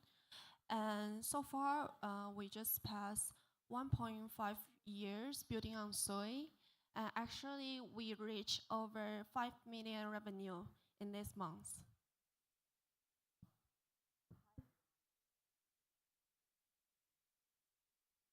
Hi everyone, my name is Kelly. I'm from ICB Hub Vietnam. I'm leading the hub, so we actually a part of global hub network. We have like 30 hubs over the world to support internet computer ecosystem, and also we work very closely with our builder and soul community to bring more adoption into decentralized tech. All right, thank you. I think before we dive deep down into navigating eco expansion, I have a first question for Vinny. So in terms of investing, right, man, you guys you are in a VC fund, right? Yeah. So are you currently right now investing in any active projects? Yes, we are. Actually, Decentral was one of the last investments we did. All right. Then other Decentral, is there any else? Yes. We also invested in.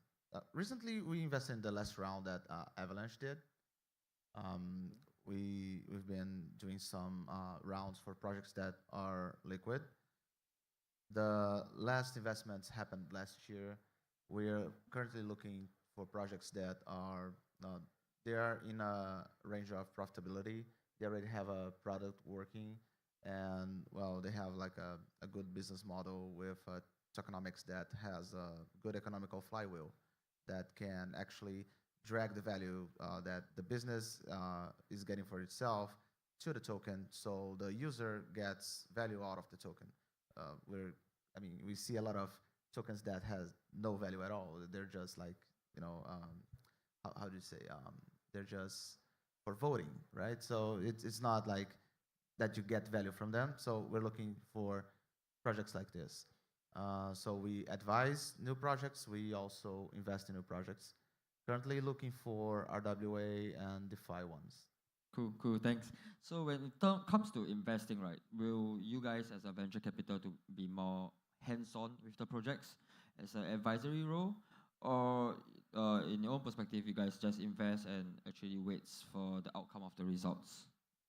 Oh no, not at all. We've been very hands-on, especially with Decentral. Actually, the whole thing about investing is that being an investor is being smart money.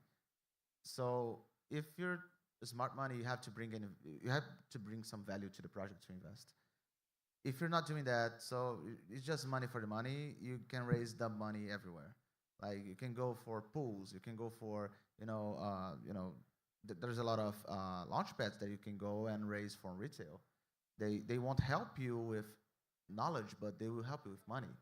So when you seek an investor, you want to seek an investor that can actually help you with connections. They can help you with building your white paper, your tokenomics, your business model. So you're looking for actually someone to be kind of a mentor for you.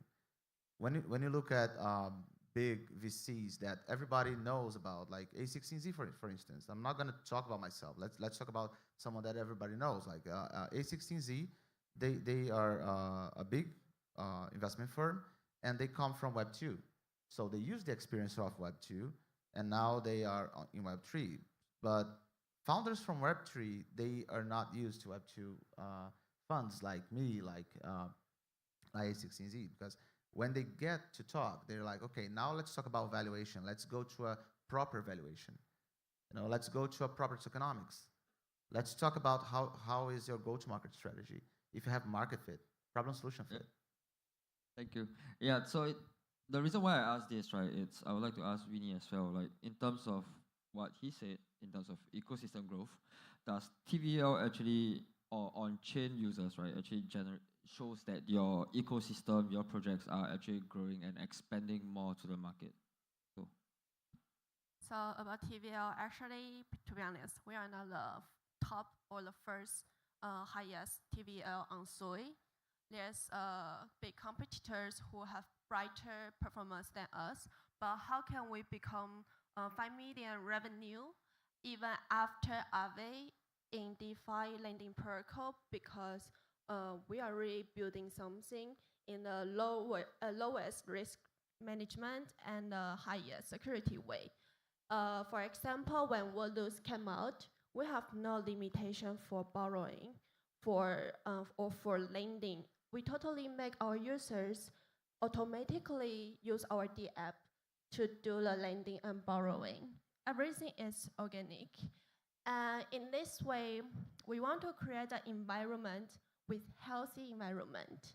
So the user can really get a true product to manage their assets in the best way and to grow and earn together. Luis, I see you have something to strike back. What's your thought? I mean, TVL and user volume. Is there anything more?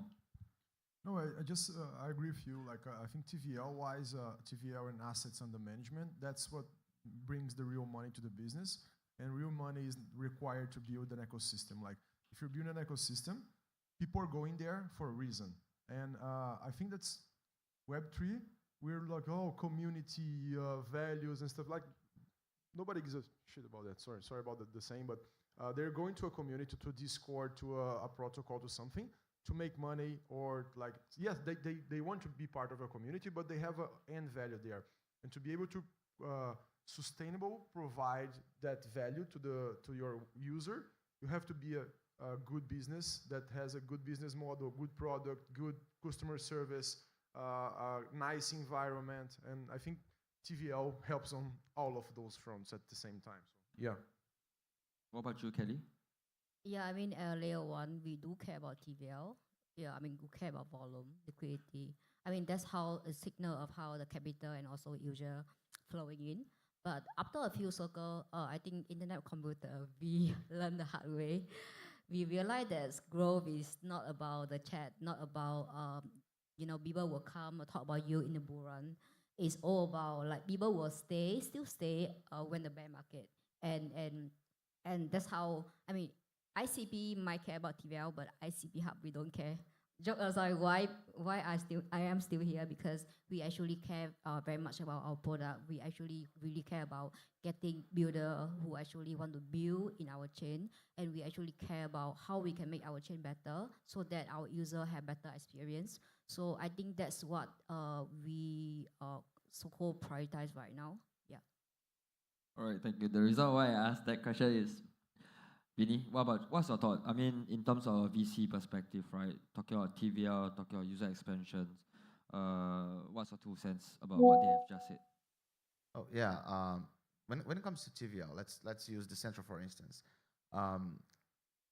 They need a TVL to be able to fulfill the demand from the clients. So we're very hands-on. We're clients of the product. We put TVL on them. So it is important to have value locked in a project that needs money in it. You know, there are many.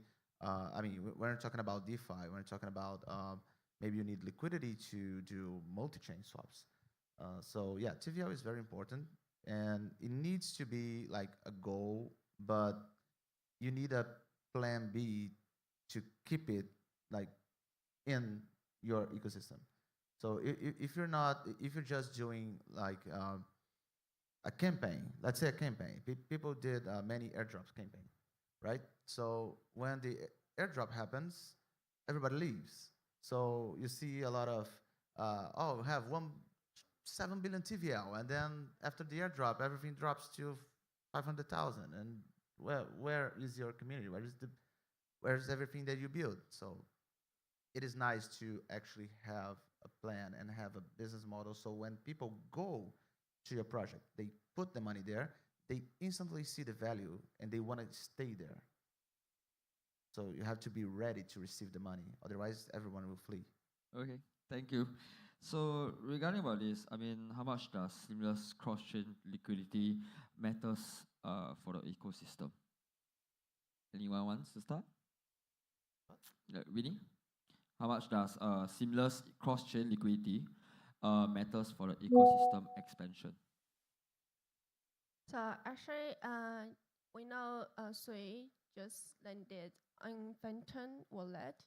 So we are trying to make everything easier to approach all the users to get into Sui ecosystem.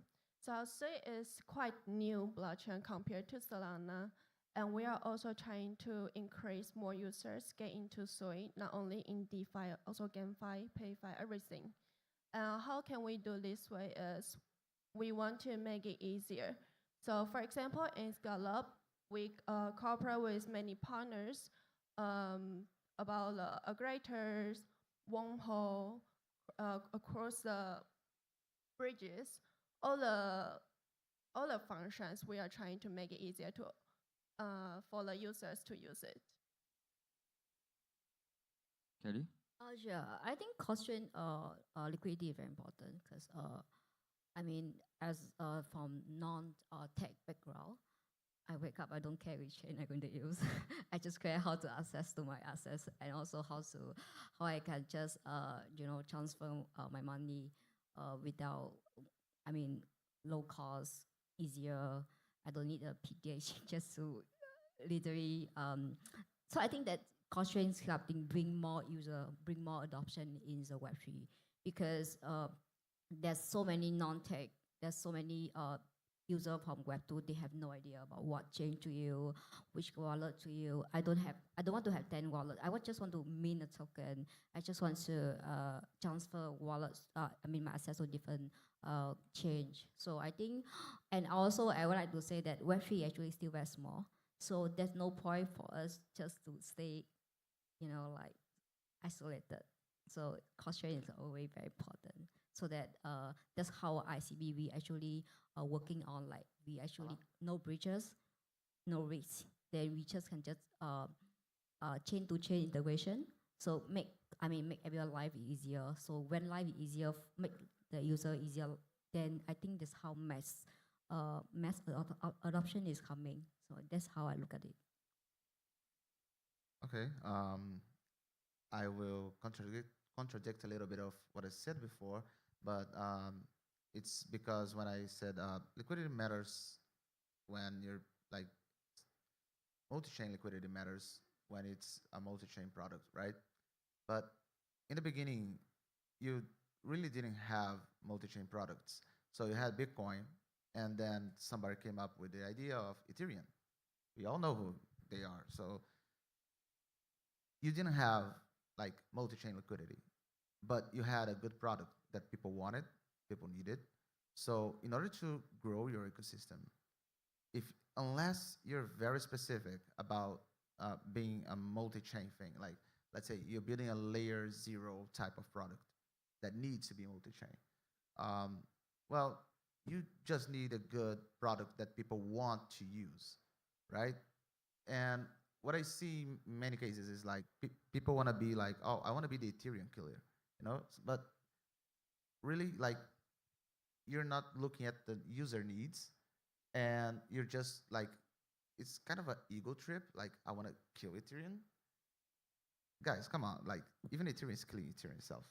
So it's not like you need a good product with good community will come with a good product.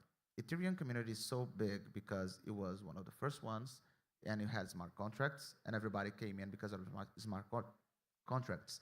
So let's say you build a blockchain that is specifically good for text.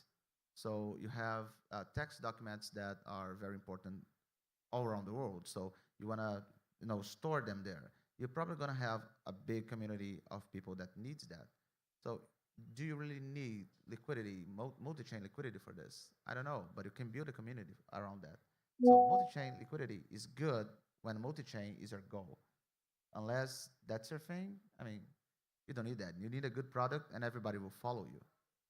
Right, that's actually multi-chain liquidity. It's up the liquidity of the projects. Because at the end of the day, when a project or ecosystem, they launch their tokens, right? They want to expand more into DEX market, centralized exchange market.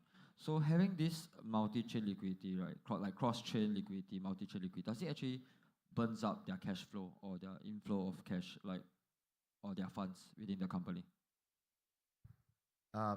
Sorry, I don't think I understood the question. Is if they, by doing multi-chain, if they're burning? No, I mean like if they have multi-chain liquidity, right? They are built like my project is like ABC token. Yeah, correct. So with this multi-chain liquidity and this cross-chain, they have to put in liquidity like BNB, EVA, SWI, any layer ones that they build on. Does it actually burns them and actually navigate into a lower expansion growth for their ecosystem, or it actually helps them? Okay, so like when a project has to put liquidity in many chains so people can actually use the token in many chains, yeah, it also kind of doesn't help a lot because now you're spending money that you should be investing on, expanding your ecosystem like inside what you're doing. Like people want to go horizontal all the time. Okay, they're like, I'm gonna have like a base layer, and now I'm gonna have like this oracle. I'm gonna have this and that and that, but they're not like tackling the first thing that they build. So we have a lot of ghost chains with like 3 users, 5. I don't know how many, but like who in here uses Cello? See, nobody. Like there's a lot of chains that nobody uses because they're not they're just too focused on building this ginormous thing, and they put liquidity in many chains. So why not focus a little bit in expanding your real core value, right?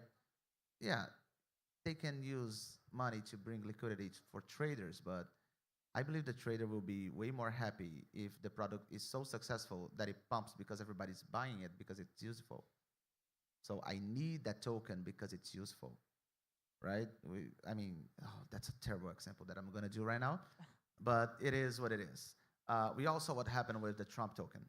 Everybody had to buy Solana to buy the Trump token, and people that weren't from crypto were buying Solana. So Solana pumped a lot. So it means that if you have need, you're gonna have like demand for a token, then you can supply it, and now your token is gonna do well. So in the end, it's all about having something that people need. It doesn't matter if you have liquidity multi-chain or not, but if you're spending money that should be used to grow your business while you're still on the ground, like if you're BNB and you want to do like 100 chains, go ahead. You have enough money for this. But if you just started, don't do that. Go do your thing. Go with your community. Start building that up. Build on verticals.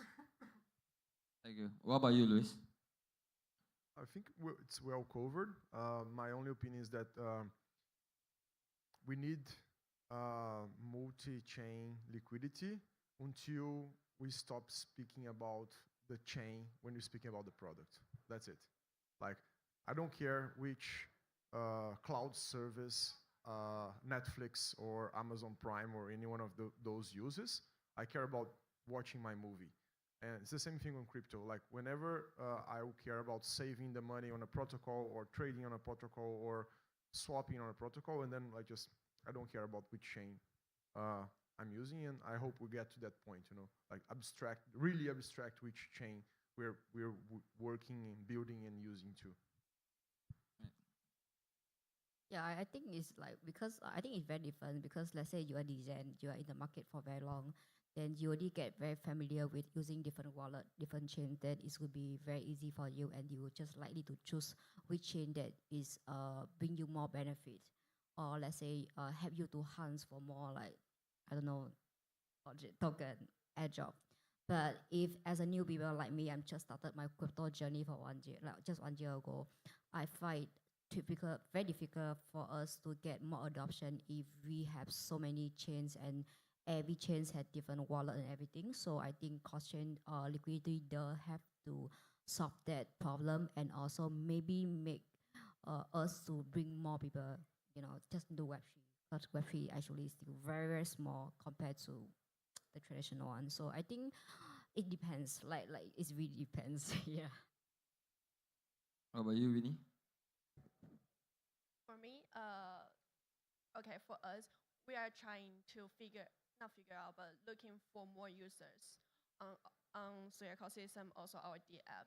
So we are trying to reach more people. And so far, there are more and more people want to understand Sui ecosystem. So the feedback what I got from community, even from other blockchain, I would say it's super positive, but we will see the possibility in this year. Especially 2 days after is Sui Best Camp, so welcome everyone to join. Okay, guess she's promoting Sui, but Luis, a question for you. As ecosystem grows more fragmented, what mechanism can actually connect them to the users and liquidity layers? Sorry, I'm not sure I understood the question. Okay, so the question is like, for example, as ecosystem grows more fragmented, right? What mechanism can actually connect them to the users and the liquidity layer? Like, what mechanism can actually connect fragmented ecosystem to users and liquidity? I'll ask someone else to answer. I have to think a little bit more no about worries. this one. It's a good question. Okay, any of you? I think I think it just bumped to the same question like just now. So the topic is whether we try to stay isolated or we try to work with other chains to solve this problem. So I would say that like there's so many chains nowadays, like there's so many more chains nowadays. So I think what ultimately what user care is just how they move the assets around, how they can just swap, how they can just stake, how they can just mint a token with our PhD and 10 wallets. So I would say that chains can, if they can actually like solving problem, like can just, I can switch chain without like breaches, like, I mean, what's ICB trying to do? No reach. I know there's so many hacks because they got to breach the chain and hacked. So if they do something like chain-to-chain integration on native, just one wallet solve every problem, I think that's gonna be good. I'm speaking from very layman term, kind of from non-tech girl, so hope it's not a joke. But I think that's the only thing, the only way I can think of for now is on top of my head right now. Yeah, go for it. Yeah. Okay. So actually, Scala is only focusing on building Sui ecosystem. Also, we have most of our partnership, they are from Sui protocols. So in this case, I don't know how to explain, like, to connect them, but I can say we also hope others come to our ecosystem. So we are trying to make everything connect wisely and quickly. For example, every exchanges which we have partnership, they can connect with our D app easily to dive into the ecosystem and then put their assets in Scala and other protocols at the same time to earn compound of the interest or the incentives from the ecosystem. So we are trying to like reach more users to understand us, but we only focusing on partnership of the ecosystem. Well, ecosystems getting fragmented looks like an issue, but I don't think they are. If it was an issue, like modular blockchains wouldn't be a thing, right? We have application-based layers now, like Celestia did this, Outlayer did this. We have examples that work nowadays, like everybody knows Steam and Counter-Strike. Like there are many nerds just like me that play that thing like during the teenager years. Yeah, I played a lot of Counter-Strike, and I was like baffled to know that they now use blockchain to sell the skins to the weapons. But it's not like a blockchain that you can use. They have their own blockchain. It's a application-based one. It's for the purpose that they have. So when you like, does the community cares about which blockchain it is? They don't. So like, does it really matter which blockchain we're using? No, it doesn't. So as long as you're solving the problem, it's fine. Like I used to, I have to agree with Kali. We do have an issue that people almost need a degree to use wallets. Like I've been in the space for 14 years. It's a space that had 15 years. I've been here like since forever, and I lost funds on Polkadot because I was like how? I use a crazy wallet and something happened and like I was transferring middle of the way, I lost something. I was like, okay, it's not that much. I'm gonna leave it there and forever. But the lesson is people want to have like a simple way to do what they want to do, right? We used to have like a small amount of exchanges. Now I have a lot of exchanges and projects that are fighting to list on many exchanges. So now we're starting to have the issue that we have with chains with exchanges. Now I need like 5 accounts on 5 exchanges so I can trade the assets that I have. So I actually found a solution for this. Like that, there's a terminal that I'm using that it connects all of them, and I'm using. So in the end, everybody just wants to use one thing and do the thing that they want the easiest way as possible. It's like the internet. We have AOL, and I believe they went bankrupt.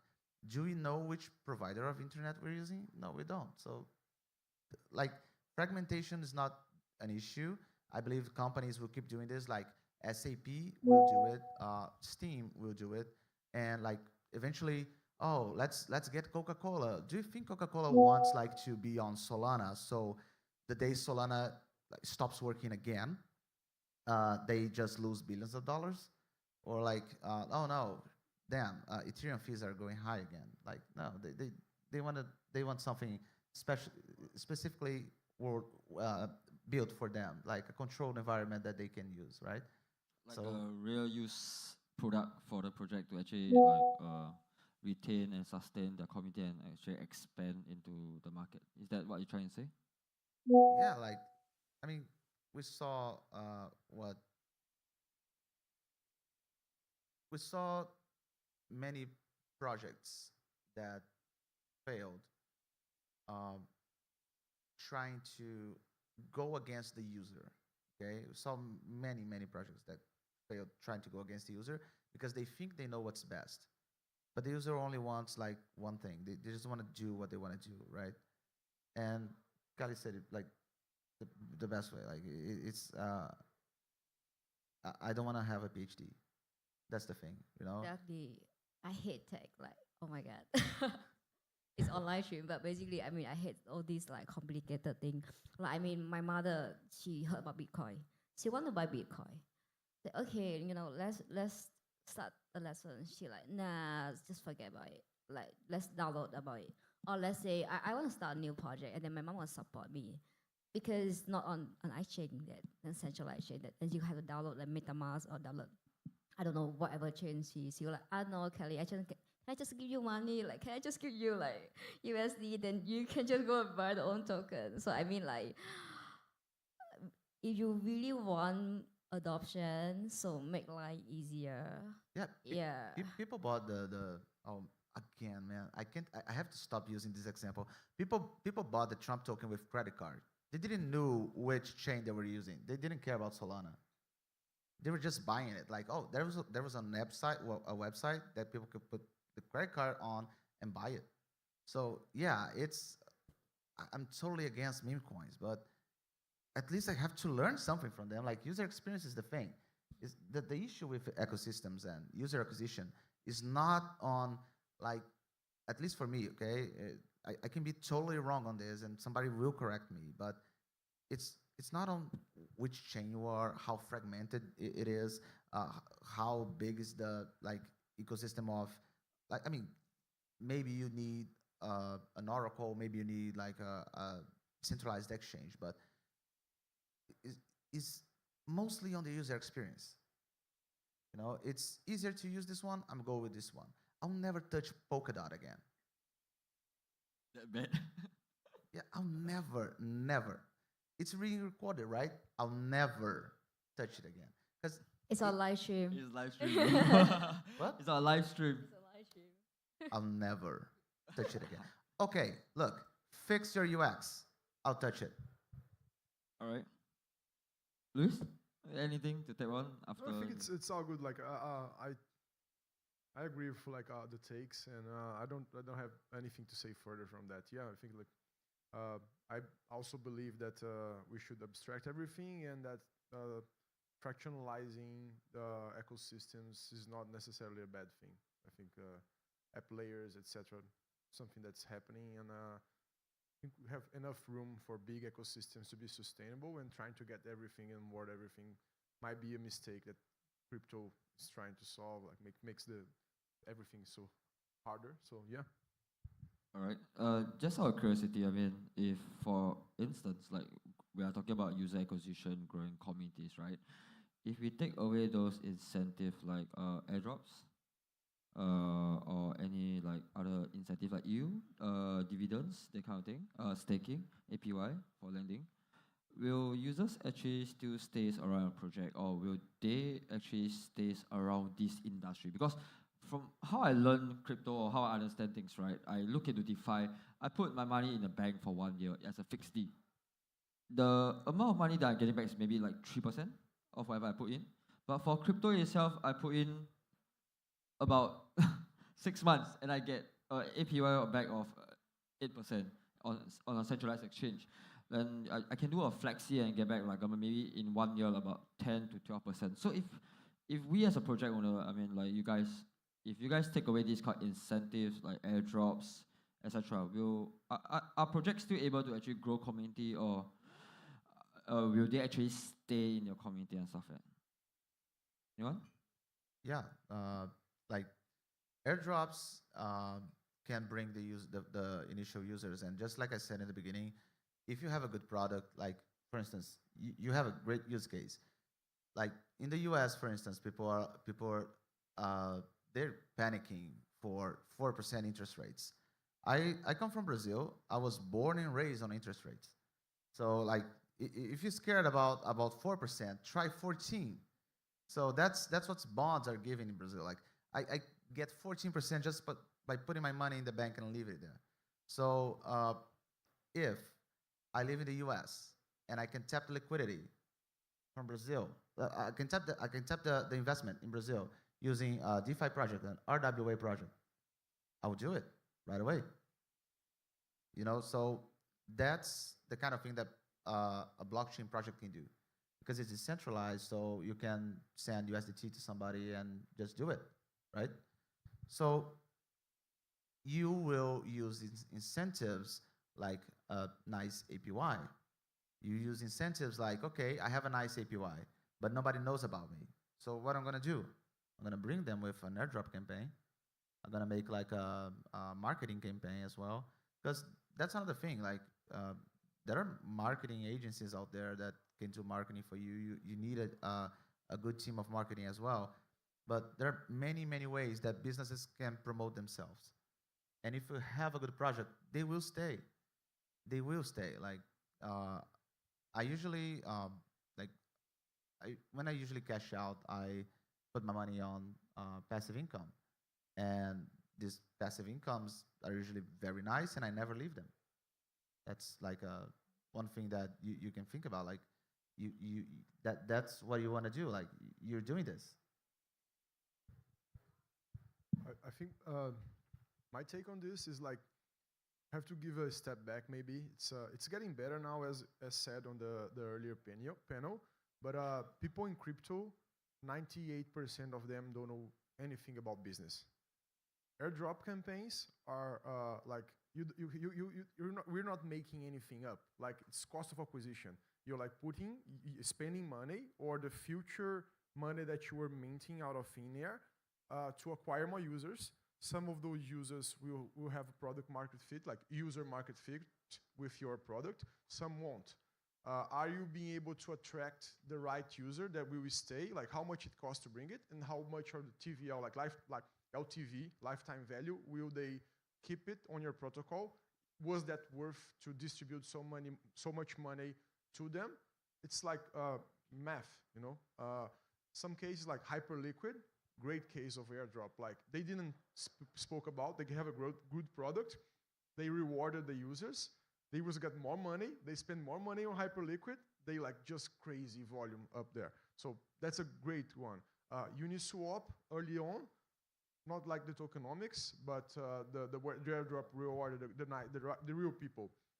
And that's good examples and bad examples, and I think it's just like a strategy to acquire users. We're doing that on Decentral. Like if you want to but you have to put your money there to generate APYs, and we're not like boosting crazy APYs to get more people and they will leave. It's just the normal APY. If you like it, you get an airdrop for supporting us early on. So it's just business strategy. It can be good, can be bad. It's valid for some cases, not for others. So I mean, I think airdrop. If the industry there's no airdrop or any incentive, I would say that half of the industry will just disappear.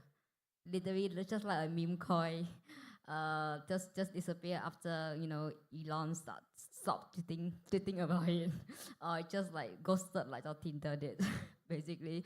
But I would say that airdrop is good for marketing at first. It's good to bring attention to the chain. People will talk about this, but end of the day, I would say that what make people stay is really it had to be the product. It could be the culture. I mean, I love Ethereum because Vitalik keep dancing on the stage. Very simple. I love Cardano because Charles is very good talker. So I mean, it's all about culture, belief. Maybe they has good marketing, like or the product, like just now you mentioned about Solana. I don't think they give any massive airdrop nowadays, but the reason why people still staying on Solana or keep buying Solana token because there's so many projects on Solana. There's so many projects that get 5x, 100x on Solana. So if let's say I want to buy Trump coin, I have to buy Solana at first. If I want to get in early, want to get in early. So I would say that beside the culture, the product is always the most important thing. I mean, as long as people only care about the benefits, what benefit they can get beside airdrop and what can make them stay is really about it. Or maybe you can build something that they use every day. I don't know, maybe MetaMask, we use MetaMask every day on a daily basis. Unisoft, I don't think they give any airdrop. I don't, or maybe I'm too late for that also. So culture could be marketing, could be product, could be benefits, because there's so many good projects, so it can keep using it. Or like let's say BNB, I don't need to, when I have BNB, I don't need to care about other chain anymore because the prices keep increase because there's so many projects that go in the ecosystem. There's so many users going in, so the token price already appreciate. I need no more airdrop. So I think that's some reason could make the user actually stay. Yeah. So for us as a lending protocol and built on Sui, Sui is quite new. So I couldn't talk about like we stop the incentives right now. We still need more new users and to build a big community of Solana or Ethereum. But what you can see from Aave on Ethereum is they already have pretty big as alpha while or super big community to use them. They already get used to this lending protocol and they know it's a reputation, it's security, and they believe in Aave can manage their assets well, and that's how we're working on. We don't think about like we will get the grants or incentives from Sui Foundation. We think about how can we improve users' experiences and UI UX and all the market demands to make Scala better and to make the community have more strongest belief in our lending protocol is the most important for us and the future plan. All right. Just a final take on this, like when it comes to like the community building. I'll give two examples, one for devs, one for users. So developers know there's a war out there between .NET developers and Java developers. Like there are YouTube like video that is very funny that a guy that codes .NET is dating a girl that codes Java. So it's like a console war, like where you have a PS5 against an Xbox. It's like you have products that people love. Then you build a community around it. So like you have you used to have a giant line of people waiting for iPhones, because people loved it, because there was a big not only branding campaign, but a big thing about the user experience of using their products. So I believe Web3 projects should take a look at these examples, like devs with languages that got a lot of traction and a lot of users, and like products that like if they want to now like they finish the development, now they gonna go to market strategy. They should look at these big brands and how they were able to build a community, build a culture around it. That's like my final thought on this. Yeah, one more about airdrops. Like, I have a friend that says that nothing unites someone so much as making money together. So if you're part of a community and you're or like a protocol or a product, and you make money with the product and with your friends that are on the product or in the company or stuff, that unites it and creates community. So that's a good way to drive value also, like to unite people is making them get money together. So I believe that's very much. I mean, while we're on the topic of airdrops, right? Do you guys believe that controlling the circulating supply of airdroppings to your users, right, does actually helps you guys to withstand all these selling pressures? Because at the end of the day, after we do incentive rewards, we airdrops, right? Most of the time, users will actually sell, be it whether is it like your working product or you're not. I mean, we're in a crypto space whereby cash inflow of cash is pretty quick. 1 year of TradFi finance, right, is equivalent to 1 month of crypto lifespan. That's what everybody believes in. That's what I learned from when I came. I may be wrong, but I mean, in terms of this perspective, right, do you think we should, as project owners, as founders, as VCs, when you guys advise your projects, right, as protocols, do you guys think that should a project actually holds and controls the amount of airdrops, or maybe do a different type of marketing campaign for airdrops so that it actually helps to sustain or prolong the lifespan of the company while they are building on things? Can I review a little bit? Can I review a little bit of the airdrop mechanics? Okay, yeah, that's kind of seems like we got a secret. Yeah, I mean, yeah, we helped build the airdrop mechanics for the central, and the way it works is the central makes money. The example that I gave you about investing in Brazil, it was actually like kind of a pitch of the central, because that's what you can do. You can tap 18% APY, right? So the central also makes money out of it. So they make more than 18% a year, meaning when you put the money in the central and you're gonna get the airdrop, what they're doing right now is cost of acquisition. They are not giving you money out of nowhere. They're getting the profit that they would make and just using that to compensate the token they're giving to you. So the price, like the profit that they will have, is actually sent to you as tokens. So they're basically just using it as cost of acquisition from the money you put in. So they're not making money out of you for a while, but they will give you the tokens. You're gonna be happy. You're gonna stay there because it's a good APY. And if you sell, you sell. It is what it is. But there's a good like you shouldn't really care much if people sell your tokens. I deal with this all the time. As a VC, projects are like, oh, please don't sell my token. I'm like, bro, you put the terms there. Not doesn't mean I'm gonna sell it, but you put the vesting there. You shouldn't like say anything else. You put the terms. It's in the contract. But the thing is, if you have a good economical model, it doesn't matter if they dump the token on the airdrop, because you're gonna buy back and burn, or you're gonna do whatever it is. So I say, like, we did a buyback and burn mechanism there. If people dump the airdrop, go ahead, good luck. I'll I'll be holding whatever I have, but good luck for you. It's a shame, but you did what you had to do. You helped us. We gave you your reward, and you can do whatever you want with it. You deserved it. If you want to sell, it's your right to do it. So for Scallop, we airdrop a lot.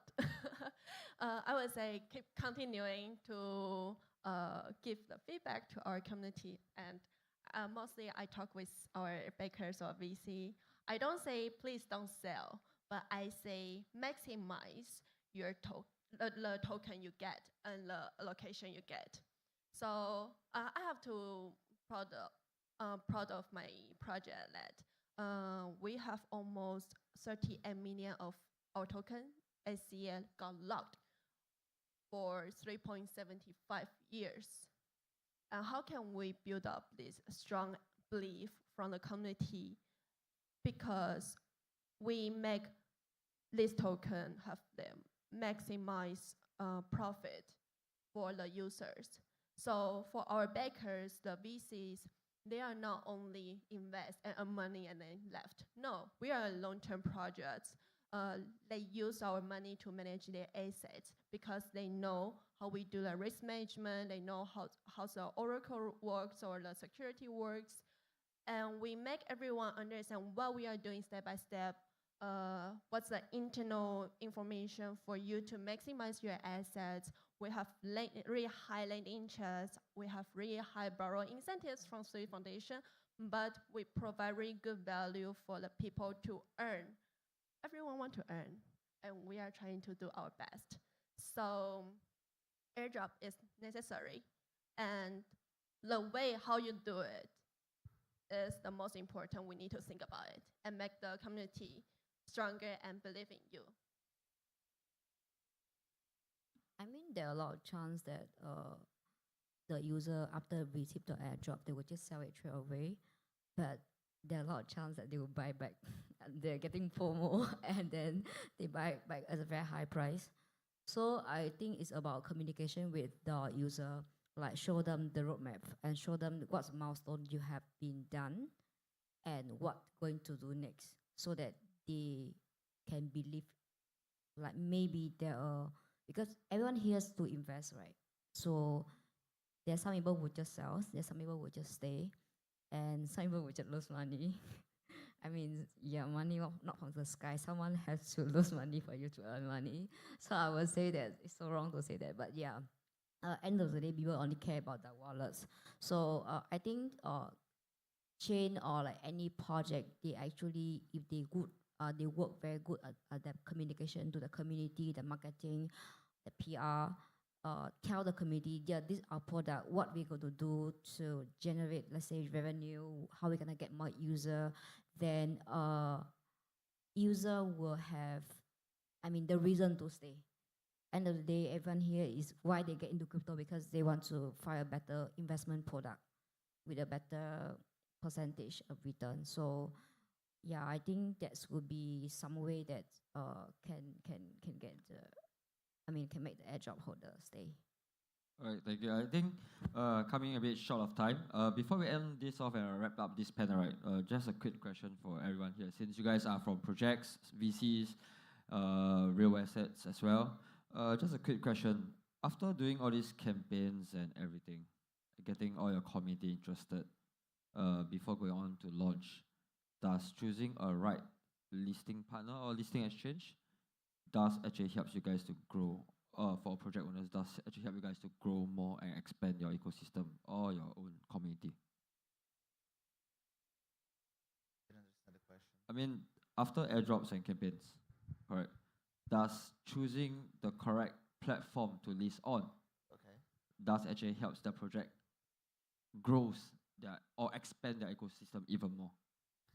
Oh yeah, absolutely. Like, let's say you go for an exchange that has a lot of users, then you're gonna have a lot of viewers to your token, and they will like put it a big banner saying, "Hey, there's a campaign. You're gonna go there, you're gonna trade it." But by the end of the day, most successful projects, they will go on almost all exchanges. But I see more and more local exchanges and like small ones getting a lot of traction, because that's like a way to focus on a smaller community. And that's what I say, right? You kind of build a vertical there, and then you're going to build a lot of holders, a lot of interesting people, and it will get the attention of the big ones. I actually got the feedback from big exchanges on this already. Like, they actually want to see more projects go into smaller exchanges before reaching them to go. Okay, so for us, we listed more 5 exchanges in this year in Q1, 4 or 5, yes. And yeah, we got more users. Oh, we also cooperate with Binance Earn to do the campaign. And we got more users from all the exchanges for the campaign. Also, we did a really good MA with Coinstore. We have really positive feedback from the community, no matter from Coinstore or from our community. So actually, I would say with this partnership or airdrop campaign, it's more like reaching out more new users at the same time, make more people believe and know what we are doing. So it's not only about airdrop or who just want to get the money and then leave. No, we are introduce ourselves through exchanges and this campaign to make us get more users, and it's a nice choice. I agree. Like today with AI, how the way that products are built faster, you have a lot of copycats very fast on your product. Distribution is one of the most important things, and exchanges are a manner of distribution. So I agree, like regional distribution, global distribution, specific profiles of users, traders, holders, etc. I think that's for sure. Yeah, I think regarding the exchange, I just feel like the market getting too spoiled and overcharged. Like many exchange they charge very high price, and some exchange. So I feel like if the depend on the project, I mean the fund. If you have a lot of money and you take it at marketing, you can just go as many exchange as you want. Make sure that you manage the liquidity, you know what to do, and after the listing, so what's next? So if you take it at a market, if you are just start up smaller, then I would say that go from a smaller exchange and then and go places, so that at least on a monthly basis or only a few quarter basis, you have things to communicate with the community, like, hey, we are released on this exchange, and if we already doing very well, so our next exchange will be even better. So it's more about getting adoption, because I would say that for myself, I don't buy every token that listed on Binance.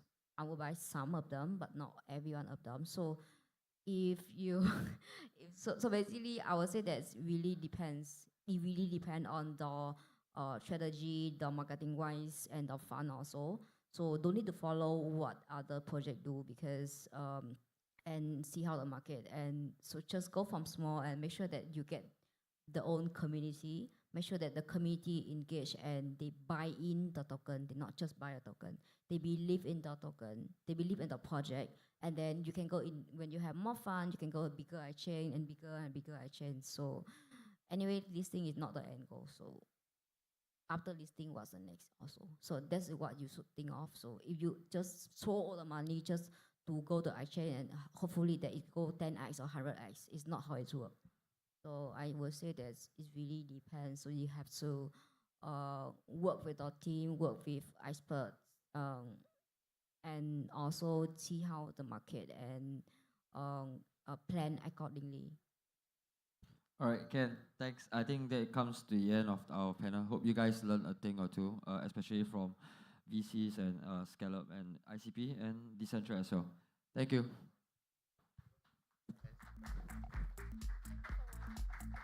Pleasure to meet you. And thanks to you.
All right, all right. I think before I come to the end of the event, we have our very last speaker. That is from Sertok. Yeah, so he's actually Ivan from this. He's a CEO. He's actually going to speak about building a unified liquidity layer for the AI-driven DeFi future. So he will be our very last speaker. So I want your full attention and thank you. Hi guys, thank you everyone for staying so late for the event. So do we have the clicker? Thank you so much. So let me walk you through the Cytonic a little bit. So Cytonic is the first virtual machine blockchain in the world. So what we do is there is a number of different blockchains. There is Solana, Ethereum, Cardano, Near, etc. And all of those blockchains have different virtual machines. All of those blockchains have different architectures, and all of those blockchains work differently. And for now, the solution to bridge across them was mostly external. People were building infrastructure to help facilitate transactions across those chains. But in reality, you can think about different blockchains as different cities. So each city has a street network, each city has a network of cars, each city has a network of houses, etc. It's very similar to blockchain. So you have the virtual machine, which is always different and has nuances even if you talk about the EVM. It has a storage network, it has data, etc. So each blockchain is isolated, and there is actually no bridges which work between blockchains. And the bridges which work are essentially just holding capital on one side and releasing capital on the other side. So the solution we have right now is cumbersome for users, it's not good, and users have a bad UX experience, especially new people who come to the industry and say, okay, I want to go from Solana to Ethereum. They don't have Solana as gas fees. They don't have Ethereum as gas fee. And they don't know how to navigate it. And what the reason is, what we end up having is, we end up having taxes which dominate the market because they make a better UX. So what we did is, we redefined what the blockchain is. We said, okay, the liquidity layer is basically at the execution level, where you have the EVM and SVM, the near VM and the move VM for us. For now, we have the SVM and EVM live where the liquidity sits. It is fully compatible with the native chains. It's very easy to bridge to that. And then we have a unified sequencer, which makes it easy for those virtual machines to communicate, to build new blocks, and it's pretty much a unified UX. And the security comes from a layer 1 we are using with a data availability layer provided to us by Celestia. And in reality, how this looks like is if a user wants to use any wallet, he comes to our chain, he connects with any wallet, he can use any gas fee token he wants, and do any transactions he needs to execute. So this is a very huge plus for projects which can tap into liquidity of Solana if they are on Ethereum, and which can tap into the liquidity of Ethereum if they're on Solana, and vice versa. What we see here is, we say that Bitcoin invented digital money. We said that Ethereum was the first programmable digital money where you could perform smart contracts on top of a distributed ledger. And then we have Solana, which was the first programmable digital money at scale, which was able to solve scalability issues, etc.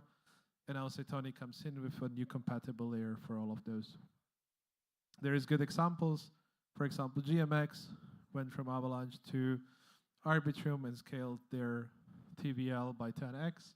So projects which kind of scale multi-chain tend to perform better in the market, tend to get more liquidity, tend to get more users, and we want to give this experience with one click for all the dApps. What we're actively building right now is a new ecosystem project which is called Cytonic Matrix. Cytonic Matrix is providing grants, is providing support for developers from different ecosystems, from Ethereum, from Cardano, from Near, from Solana to join our ecosystem, deploy their smart contracts, and tap into the liquidity. Currently, we have more than $500 million of liquidity committed for the chain. We raised in our pre-seed round more than $8 million and pretty much scaling right now. What we have is a community dApp, which is live on multiple different networks. In the last 6 months, when we launched it, we have been able to scale to 500,000 users. And these users are actively using our network, actively using our airdrop app, They're pretty vocal about it. We have gamified the onboarding process for most of those users. For the big ones, for the small ones, everyone can basically participate in the Cytonic vision to unify all blockchains and make them all one and unify the user experience, more importantly. Currently, our testnet is live since Q1 2025. The liquidity DApp launched in November 2024, and we were planning to launch our mainnet in November 2025, together with our token launch during the Cosmoverse in Croatia. That's pretty much it. Thank you so much for listening. And if someone has questions, I'm here to ask. I'm here to answer them. Thank you so much.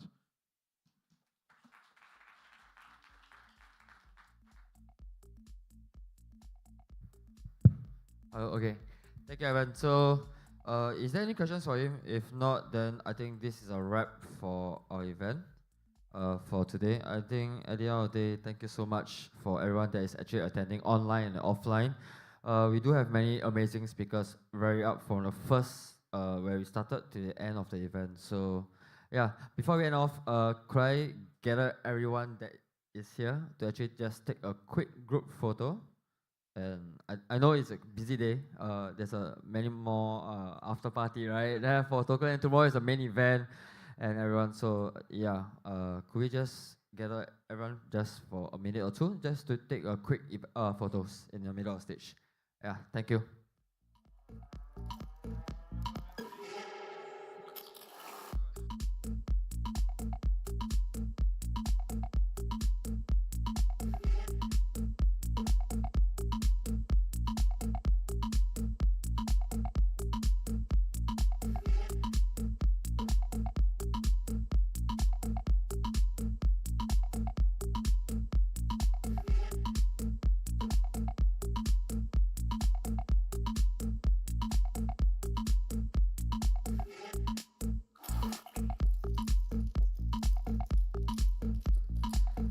Must I position your? Can you guys gather? Don't so awkward.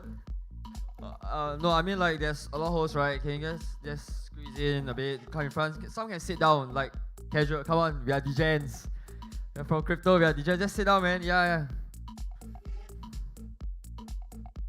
No. Okay. Okay.